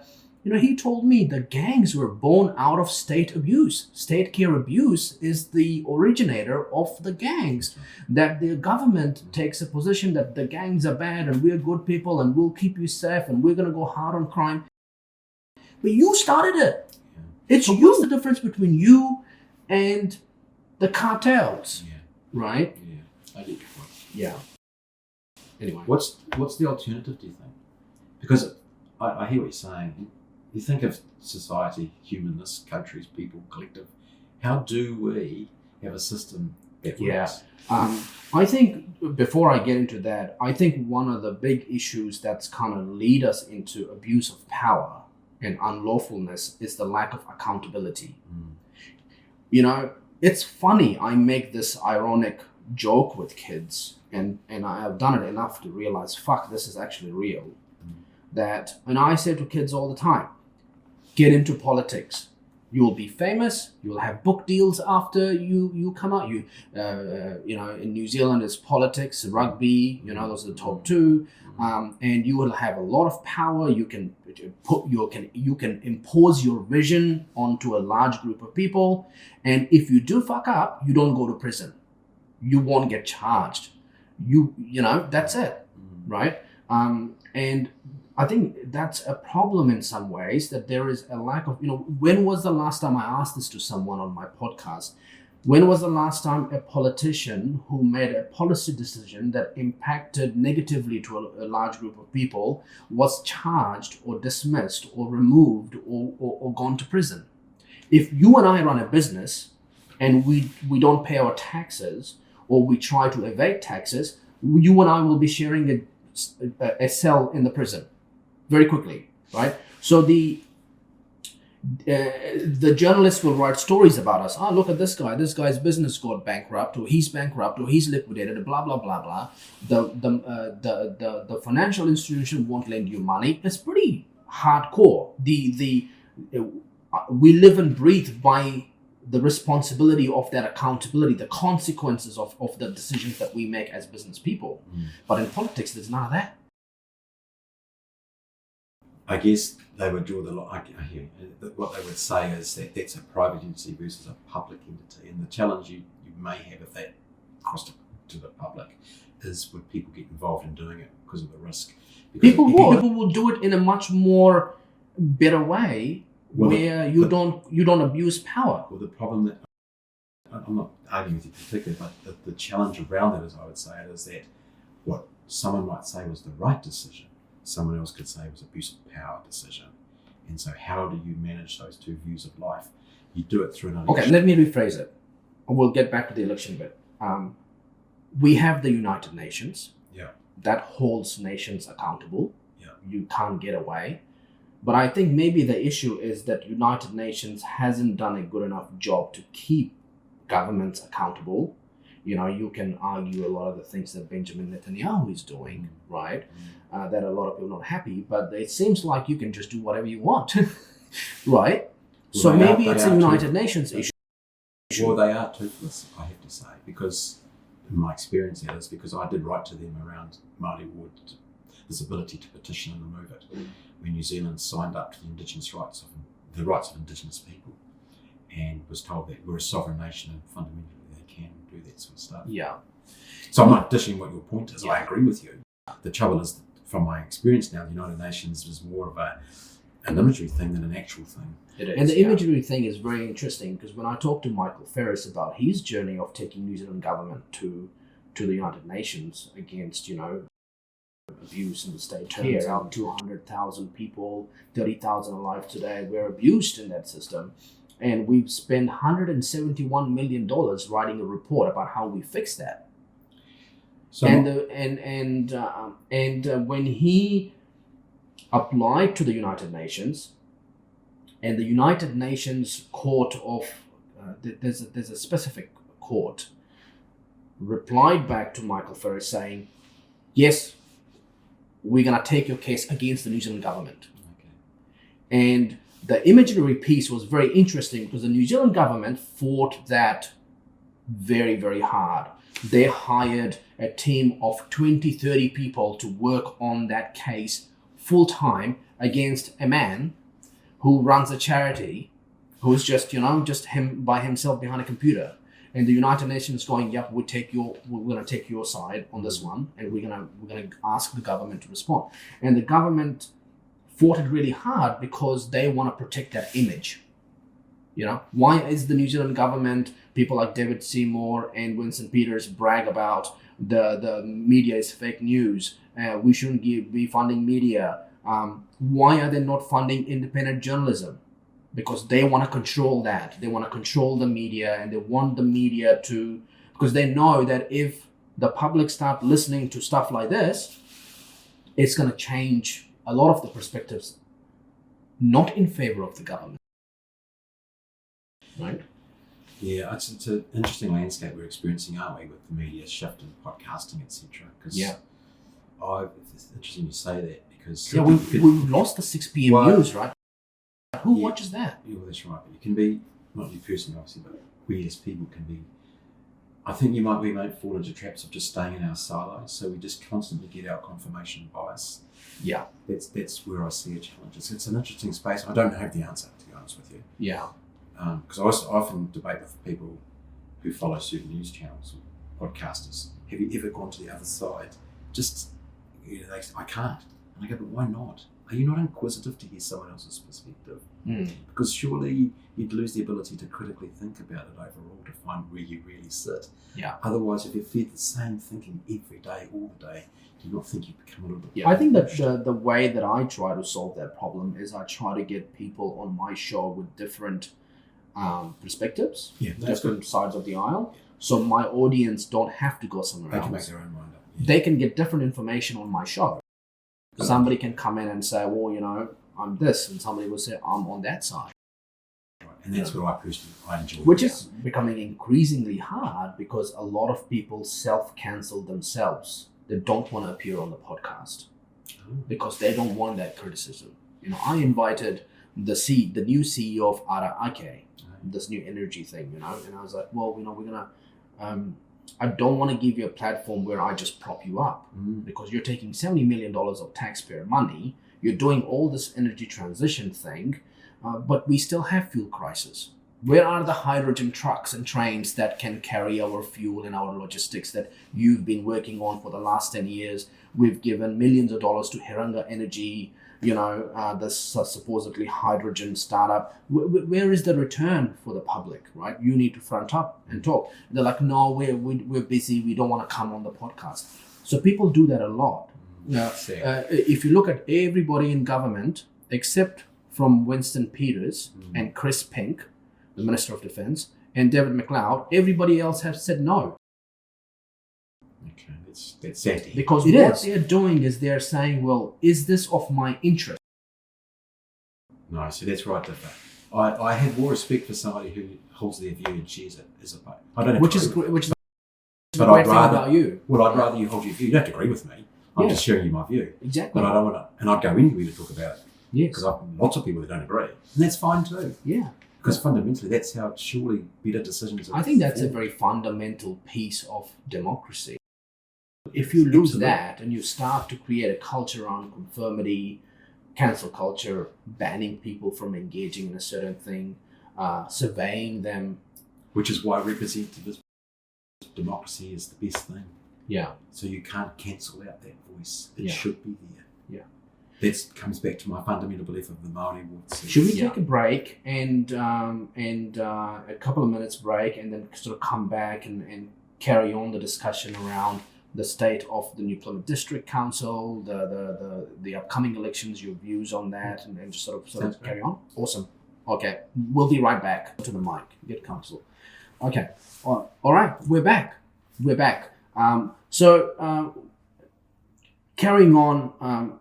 Thank you again for doing this. This is such a great conversation, but also a very important one that we want to remain in history in terms of, your journey and where you've come from.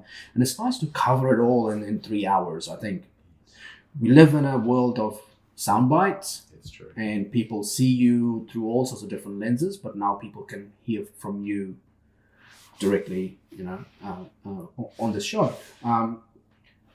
Let's talk about New Plymouth District Council. I think it was very interesting in terms of the results of the latest, the recent elections.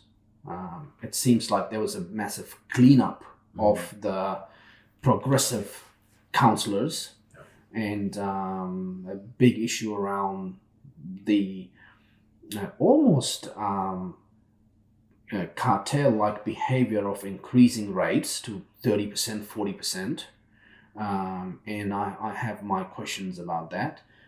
What do you make of the state of the district or the region in terms of the rates, the cost of living, the business, the opportunities, the economy, the sectors, and how do you see it? And where do you think it's good? Where do you think it's bad? And what are we not doing? What should we be doing? So the debates we're hearing were around in my time. It was always rates were too high. I mean, it's probably been around since dawn, which is, I get that, of course. I'm a ratepayer myself. And councils are an interesting design, I have to say, in that they are a government, they're local government. So they're an extension of the Crown, central government. Yeah. And central government really limits what a council can do to actually fund itself. So I argued and continue to argue that the model that we've got to fund what's required of the council by way of central government, roading, infrastructure, wastewater, is stuck to a rate on a house. There's no ability to expand on that. And you're dealing with ageing population who have probably an asset, fixed low income or fixed income, who can't maintain that rate of inflationary increases. But my biggest bugbear out of all of this was and is when central government changes, they keep changing the requirement on local government. And it's manic and it's destructive and it's bad. And what I mean by that is you'll have a Labour government who requires councils to focus on more Labour-focused ideals, environment, social outcomes, arts, well-beings, and you'll have a right government come in and change the requirement on a council. It needs to be affordable, business-focused, reduction. I get both sides of that debate because I'm a human being and I get all of that. But to run a council or operate a council in that shifting space all the time, it's just not fit for purpose. Yeah. And we're seeing it play out through amalgamations as an attempt to try and make things more convenient and cheaper as such, which I get in a way, but I still don't think it's going to fundamentally fix it. And what I say that because most of us don't understand the role of local government. Local government itself probably doesn't really understand its role. There's loads of legislation that local government has to fulfill that central government doesn't. And one of those is annual plans and long-term plans. So you plan out what you're going to do, your aspirations, how you're going to fund it, and that projects rate increases. So you'll have one government saying you should focus on certain aspects, so you do a plan for that. The next government comes in, get rid of all of that, you now have to focus over here. So that itself is inefficient and destructive. So and the other aspect is this difference between governance and management. that people misunderstand. And so councils only employ one person, and that is the chief executive officer. And I often hear people say, you've got unelected people making decisions and you shouldn't have this or that. But there's a person in the councils who has the most power of all, and that is the CEO, because they effectively input all of what the council is asked to do by way of legislation. If that makes sense to you. Mm. And how you do that in a political environment, that's tricky, because it's easy to campaign on capping or reducing rates. That's your phone.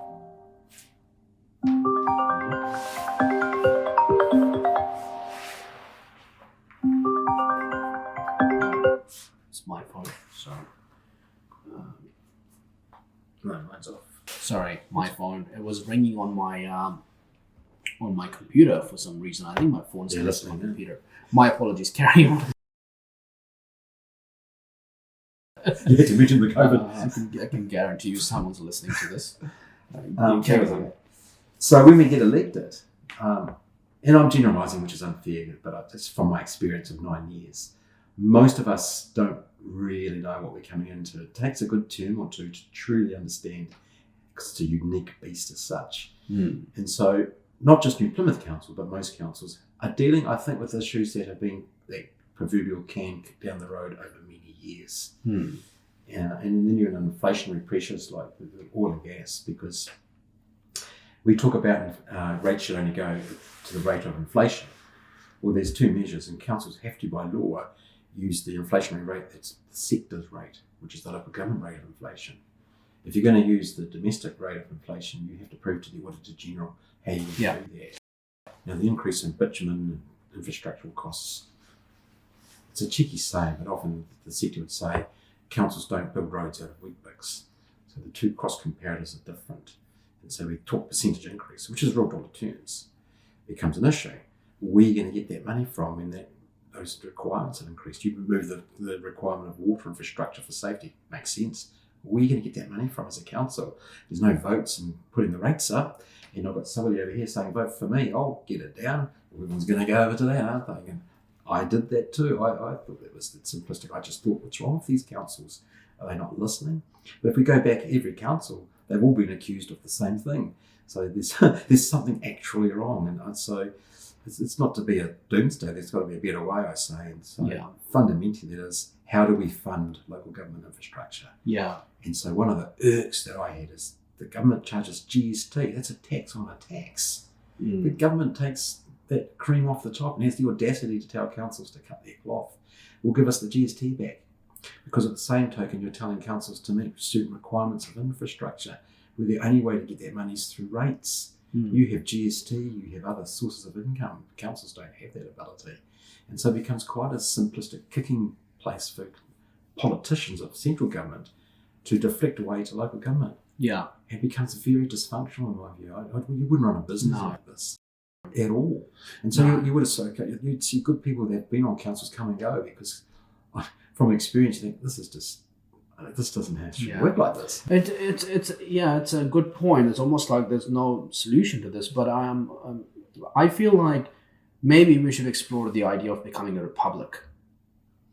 Okay, because what we can do is we can create a state boundary around the region.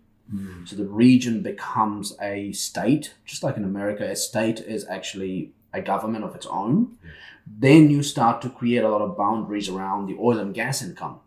The central government's been taking that for a long time, making this region very poor. Why don't we keep that money? Why don't we get more of that? Why don't we, we have our own taxing system. We have our own revenue streams. TSB is a great example, right? It's bordered around the region. The money stays in the region. The money is spent in the region. I can argue about how they spend the money and how they handle the money, which is a sort of different thing. But what we can do when we have a boundary like that, we create a sovereign wealth fund, which is what I think the TSB money should be doing, instead of just giving it to the hospital because spend the money, buy some more beds. No, what we need is a sovereign wealth fund. And it's can be similar to how Norway manages its wealth fund, which essentially says that the government can take only 3% of the annual money that is in the fund, the revenue that we make, for your fiscal budget. Rest is invested, And over time, the earnings that come from those investments can be redistributed to your fiscal budget. And over time, what you can do is the sovereign wealth fund is making so much money, 50 years, 100 years, that it funds your budget and you don't need to tax, right? So if you look at states like Texas, Florida, no income tax, no business tax, because the state has done a good job at actually making money and letting people keep more of their money, right? This whole system of just trying to make money from, this is why I don't like the labor system, the labor philosophy is it's all about, I have no issues with, investing in socials and whatnot. But it's like, let's tax more people, right? I think what we should do is we should stop taxing the bottom half. If you're in the bottom half in terms of your living standards, zero tax for you. Don't pay anything. I think that's a great idea. I think we should do that, right? And I don't think there's an issue with minimizing tax. I think if you're not minimizing tax, your accountant should hit you with a stick. But I almost feel like that's the way to go, because when you become a republic, for New Zealand, for a nation that is kind of already structured with how the iwis are region based, they have their regional boundaries. They function as regional tribes, very similar to the UAE. That's why we say the United Arab Emirates. 7 Emirates, 7 regions. Yeah. They are owned by the indigenous people. And then there's a federated system on top, similar to the US system, right? So I think if we become a republic, I think I see a lot of positives out of that. Less taxes, more revenue, more wealth, more productivity. I think it solves all the social issues, solves the two system. I don't think the Māori and the English are ever going to get along in a democratic system, in a British design system. I think a republic it will allow us to answer, to kind of refresh our identity. I feel like there's a lot of answers in that. I'm very close to your thinking. I really believe we should, I call it February 7th, go back to the day after the treaty was signed, and actually let's get around the table and design something that works for us. Yeah. Because we're not England. Yes. We're New Zealand. Yeah. Let's actually have this kind of conversation. Yes. 100%. Yeah. Yeah. And deeper to that, which is probably people think I'm Kumbai Irish, but I fundamentally believe, how do we want to treat each other? What kind of country are we? Yeah. How do we look after each other in a way that answers all your questions? Yeah. Because it's quite manic. It's partly why I said to you off air that I'm not a fan particularly of party politics, because you've got to be on that team, otherwise you're not with us. Yeah. Life's not that simplistic. Yeah. I have a view of all things. I can be very conservative, I can be liberal, I can be green, I can be selfish, I can be generous. Yeah.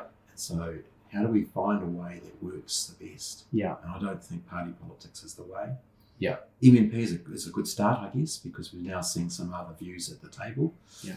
But I'm not a fan now of some of those minority parties, no matter what the form of government is. I'm not saying either side is they can be as bad, but that minority then controlling everything. Yeah. That's not right either. Yes. Yeah. So we need to tweak a few of the things. So I'm with you on that. Yeah. New thinking, because the world is evolving and changing. Yeah. And the wealth difference is growing. Because I'm not a big fan of oligarchs either. Yeah, it's a big problem in New Zealand. But banks, supermarket. That's right. But I'm not anti-capitalist. No. I'm just anti-greed.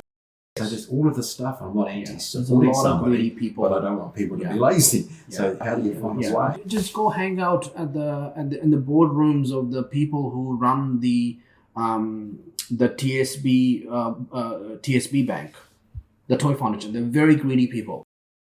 Very, it's all about how do I make more money from Fisher funds? How do I increase from 10 million to 20 million? How do I double? It's all about just greed and money.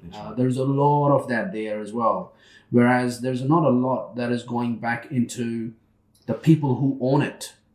The individual households. Are you getting wealthy? Is your life getting better? Is your kids' life getting better, right?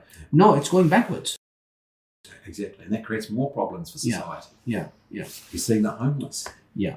People struggling to feed their families. can't get into a house, and unless you're part of the boomer generation, you probably If can't. you're homeless, you're not allowed to sleep on the street anymore. That's right.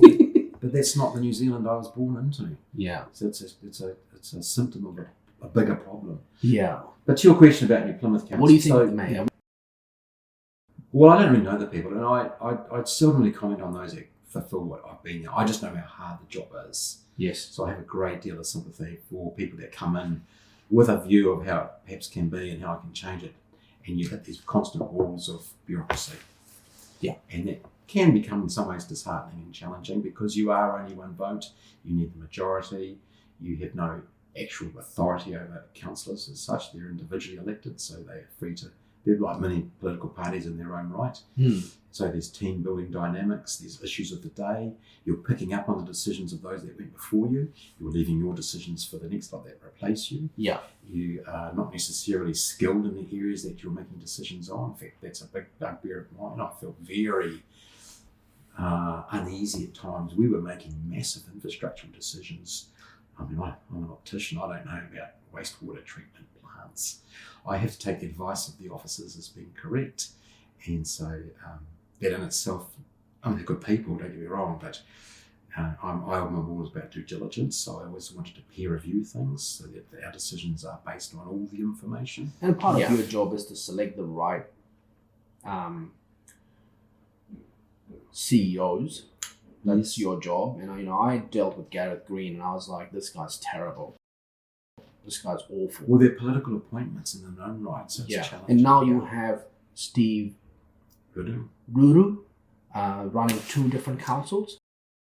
It's a bit bizarre, to be honest. I don't know how that's going to really work. Yeah. I'm not a particular fan of that because the jobs are big enough, and if someone can do both, then we should have amalgamated years ago. That's the case. Yeah. Is that an indication that we should? I was always a believer of forms of shared services as opposed to amalgamations, because I do agree that South Taranaki Hawara has its unique nuances to itself, and if I lived there, I wouldn't want New Plymouth deciding my priorities. Yeah. But I do believe in Taranaki Inc. It was the argument I had with the New Zealand basis around Venture Taranaki and a 30-year blueprint for growth. We should be pumping as a region. Yeah. But with representation of those separate nuances and areas. I do think I think there is some capacity to break down some of the structures we have that kind of exists right now. The NPDC, Venture Taranaki, Chamber of Commerce, the Ara-Ake. It's like just, it's a bit of a mafia shindig that's going on. That's what I'm saying. We need to destruct some of it. We need to start breaking some of the trust out of these systems and reorganize. When to do that was my belief, and that's why we did this 30-year strategy for growth, and we had all the stakeholders come around and debate over a few months around who are we as a province, what is it that we want to achieve, what are our aspirations, how will we shape that, and how will we fund that, and how do we strategically and effectively and financially achieve that collectively. That was always my view, because we are a community, and the council is not a business making widgets for a profit.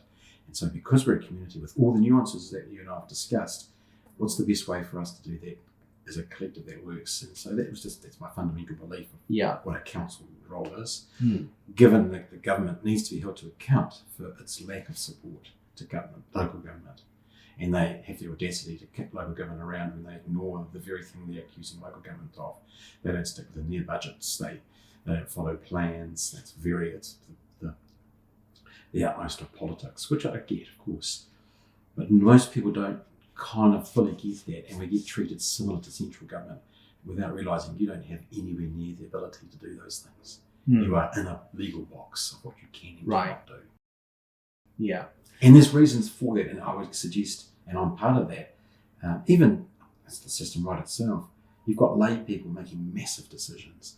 And if some of those decisions are based on getting re-elected, not actually being potentially the best decision for all of us, then that model's not right. You'd have to agree with that, right? That's not the way to do it. And I think we've seen succession of years of can kicking to keep rates down, and it's been building and building and building. And there's nowhere left to go other than massive rate increases or extending debt or cutting massive services that nobody wants. And you won't get re-elected on that alone. People Peter Tennant had a great saying, the previous mayor, everyone wants to go to heaven, but no one wants to die. And that'll never change, I get that. And what's affordable to one person is extremely wasteful to another or can't be done. And so it's a tough job to balance all the competing pressures on you. Yeah.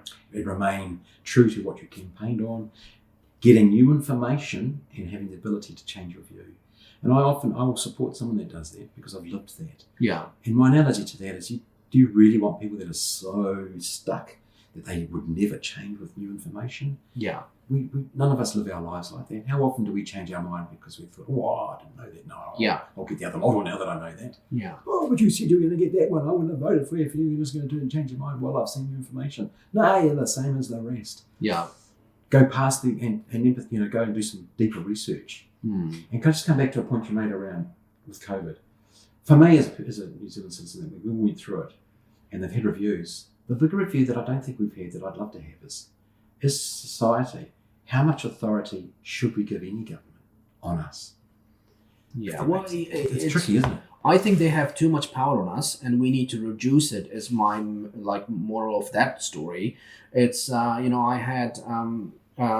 I've had lots of conversations around. I had a guy, Judd, if I can pronounce his name rightly. He runs a blog called rightmindnz.co.nz or rightminds.co.nz, and he was opposing the gun buyback laws. And he had an old rifle in his house, like a thing that you frame on the wall, and he was using that to explain the technicalities of the gun buyback laws. Next thing he knows, he's feeding his child, 2-year-old, dinner, and wife's breastfeeding the baby in the bed. There's 20 cops jump into his property. They climb the wall, bang on the door, arrest warrant. You've got a gun, blah, blah, blah. Raid his house. The cops, right? And he takes them to courts for 5 years. He fights them and he wins. And the justice system, the courts just smack the cops on the hand, the New Zealand police, carry on, right? Why do you think a government wants to take away all the guns? And why is it in America, Trump would never consider going for martial law? Because that's in their history. They fought the British, the colonies, they kicked them out. And so you have in your constitution that we've got arms. So if you're going to come and take away our powers, we can sort you out, right? So I think there's as much as there is a lot of gun violence in the US and lots of stuff that goes on, there are mechanisms in place in making sure government just doesn't keep on taking more and more of your space. That's what they want. They want to be in your houses. They want to be in the schools. They want to be in the live rent free in your kids' minds. They want to tax you to the death. Look at Australia. This new budget that they have done, they're taxing businesses. It's like, what is this, right? They just want it all. And so, yes, we do have to push back. We have to have our right of speech, our Bill of Rights. I think we need to work on a constitution. We should have a constitution. We should give more rights to people. But I think I see people like David Seymour. They're very power hungry. They want all the power to be with Parliament. They don't want to give away power. They will never love the idea of, I call out his bullshit, David Seymour. He talks about, we all got to be universal and we all got to have this one identity and blah, blah, blah. But power must remain with us in the Parliament. It's like, well, if you really want to do this, the simple evolutionary pathway is that we become a republic. Politics silos. And then, but no, I don't like that idea because that takes away the power from us. Yes. We want all the power, right? So I think New Zealand has a very power-hungry problem, which is not in the interest of the people. It's in the interest of itself as an entity. And it sees itself competing with other people, and I think that's going to be David Seymour's flaw in sort of. I'm not avoiding your question. I don't see anything coming out of his mouth that kind of makes sense to me. Okay. Same with Lux. I actually blocked him on Twitter and on TikTok. I don't want to hear from him. He talks like I'm the CEO. I'm not the fucking CEO. But every party has its fuck up. So I do a lot of satire comedy. I own a website called chimpchronicle.com. It's kind of like the New Zealand version of the Babylon Bee, the Onion, and we write a lot of like comedy. One of the comedy that we did is that we should run a referendum of punching politicians in the mouth. I'm confident there's a bit to run. It's a joke. Again, keep saying I'm not a violent person, but it feels like these guys are just doing these things in a way that they're just. It's got nothing to do with actually empowering people. What's with this whole nonsense around just bringing a lot of people from other countries when you have thousands of people who are unemployed and they can be chefs? To retrain them. They can make you pizzas in shops. They can drive trucks. They can... Let's retrain them. Let's use, and that's why I feel some of the stuff that Winston Peter's talking about makes sense to me around nationalism. I just didn't do it, and I find that really gutless because I've been. It's not so much nationalizing everything, buying back beans and blah blah, but it's almost like taking restoring our pride and getting our people in the jobs, in the supermarkets, in the oil and fields, oil and gas fields, in businesses. We have a lot of people. There's 170,000 New Zealanders unemployed today. You talk about 9,000 jobs. No, there's a lot of people. Why do we need to bring more people in? I'm just purely talking about like a solution, business problem. We've got these people. How can we try and retrain them? Because retraining is going to be a big thing in this world of artificial intelligence, technology. You just constantly have to retrain, So what do you make of this whole, the general election coming up? And where do you sit? Where do you stand with it? Who's making sense to you? It's like, yeah. Well, I know both those gentlemen that you laid out. Disengaged. So I have time for them. I always believe if you're going to vote for somebody in any position like that, to give them a couple of times because he'll be finding his way in terms of how he fulfills his.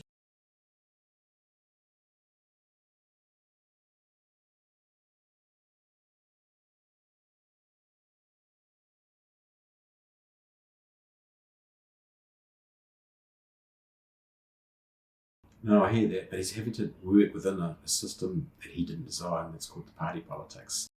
And that's ultimately what I reject. So I don't reject the person because does it make sense? So it's hard for me to say pick on any particular representative candidate. And the Māori Party is having a shocker of a time. To me, they're hamstrung, and because of that, I don't like it because he can't be the voice. Do you think they're going to survive this one? Yes. When you talked about a republic, I agree with that thinking. Yes. And that's who I want to be at the table.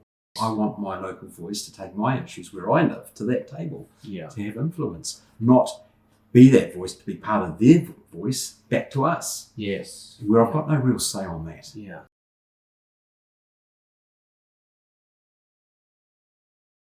On a throat, or is he doing the opposite? Showing it, but he has to bring the party voice.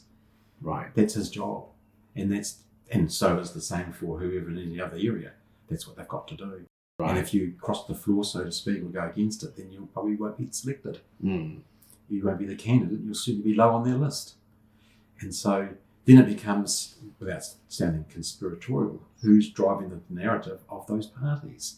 Potentially it's policy people we don't know of. And so they put up faces or imagery of what likability. It's like a show. Where's the values? Where's the real people who can talk in a real sense with all our faults? I think some people like Devin Love would be like shitting themselves. They're the backbenchers are just going to they're just going to lose their jobs. The issue is to determine whether you get voted back based on that, not what your party may have. I mean, how do you rate him? Because he came on my podcast and he said, I want to be a first-term minister. I want to do this. He doesn't declare thousands of dollars of donations. He's got people like Kevin Murphy. I would never have voted for you. He did a terrible job. And I've got no control over that. So I have to sit for 3 years and people constantly talk about wanting to sell. My fundamental view is two votes. Different story. In the sense that you have, so you have the MMP vote. He's not they go away to the public in terms of how come back with influence. He's just we vote whether we agree with it or not. I don't. Those coalition never hear agreements from shouldn't be down to apart from his newsletters. no form of parliament. You know, but it's It should be as whether do we actually want to how do you rate him? Yeah. Does that make sense what I'm saying?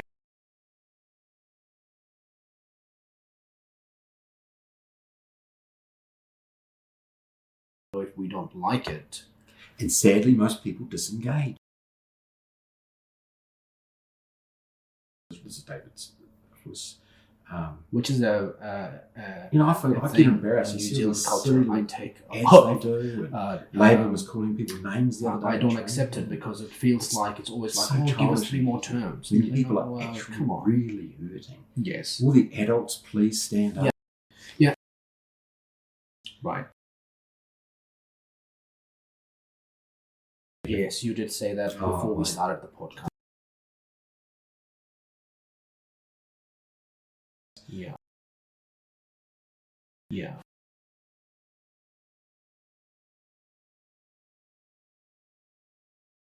So the irony in that argument at the moment, Fucking I hell. take, well, I do get why they do it. It's done as an independent body so that you aren't politically giving yourself a personal raise. Yeah. Because, of course it does. But where I So find where do you it think critical David is that they're sits? quite easy Is to he blame bringing an the independent National body. Party voice for putting up it up. and shoving it down? But then say to a council, you've got to cap your rates, even though the infrastructural prices of oil and gas has gone through the roof and you can't. So there's a bit of a disconnect. Right.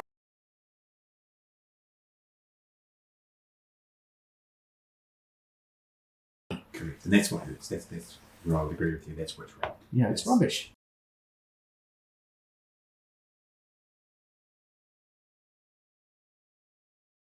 Yes.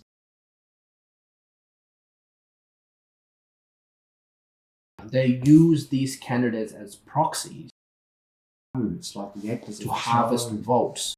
Yeah, and the cliche saying is true. Power corrupts and ultimate power corrupts ultimately. It does.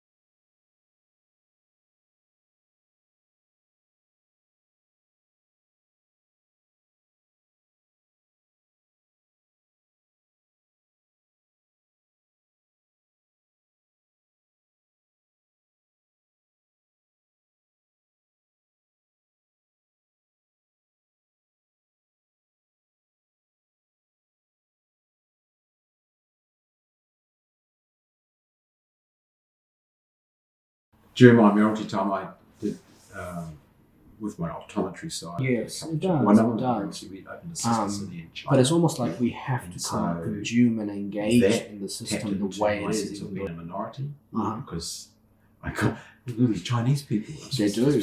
I think it's going to be the lowest turnout this election. I don't know what because Yeah. it's the silly. No, I don't wanna vote. All the silly. And I also went in a similar time to Canada on an optics conference, and there's a French Canadian side. And I had no idea. I had no idea. Yeah. And I found myself. I got into the cab and went to the wrong part of Ottawa, and I was on the French-speaking side.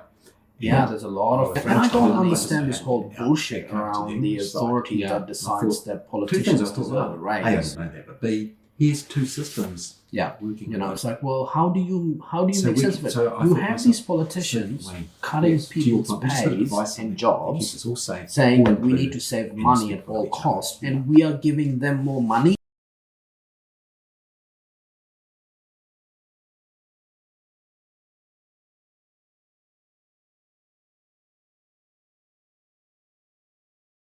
Or But it does disengage people from the whole. just thank you for the invite. I've really enjoyed it. And thanks for your great questions. And I think you did a great job. They do that. Podcast, mate. Yeah, it's like, oh, we didn't do it. But all I really like to say to people who are watching or listening is, at the end of the day, you don't have to agree with Exactly. what I said. They'd love to tell the Reserve Bank off for something they don't like, but they'll never tell the authority off for giving them more money. Of ourselves. Yeah. Through our lives. Nice.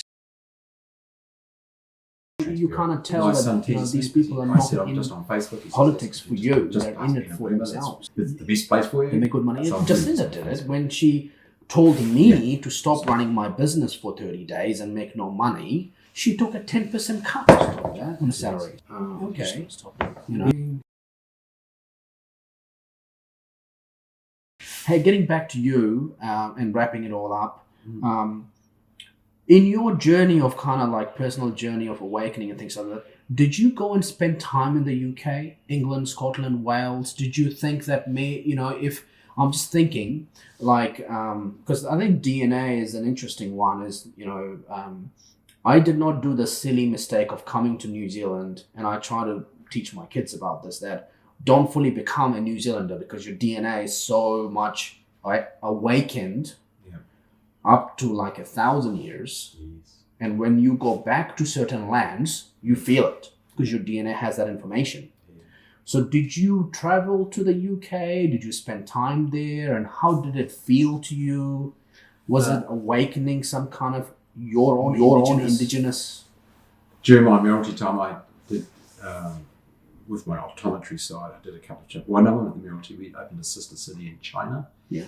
And so that tapped into my sense of being a minority, because I got all these Chinese people. I was just You're China. But in an odd way, it enhanced my journey in a sense. Right. And I also went in a similar time to Canada on an optics conference, and there's a French-Canadian side. I had no idea. Yeah. And I found myself, I got into the cab and went to the wrong part of Ottawa, and I was on the French-speaking side. Yeah, there's a lot of French colonies. I didn't know how to get out back over to the English side. Yeah. And I thought, two things. I thought, well, A, I didn't know that, but B, here's two systems working with Canadians do it well. So I thought to myself, so can we. Yes. To your point, we just got to devise something that keeps us all safe, all included, and respectful of each other. That's awesome. Well, thank you for coming on the show. I really enjoyed it, and I hope you had a good time. Are you active on socials? Before you can share your socials, I should give you the opportunity. Is there any final message you want to say? Is there anything you want to talk about? Well, just thank you for the invite. I've really enjoyed it. And thanks for your great questions. And I think you did a great job with your podcast. May it continue to grow. Thank you. But all I've really like to say to people watching or listening is, at the end of the day, you don't have to agree with what I've said, or think that I'm trying to say something to you. What matters is how you see yourself, the questions that you've challenged for yourself, because we all look in that mirror ultimately of ourselves through our lives. That's great. Where can people find you on the socials? Are you active? My son teases me because I said I'm just on Facebook. He says that's because you just past being a boomer. That's the best place for it. Okay, Andrew Judd. Well, thanks a lot for coming on. Sure. Okay, bye everyone. That's a wrap.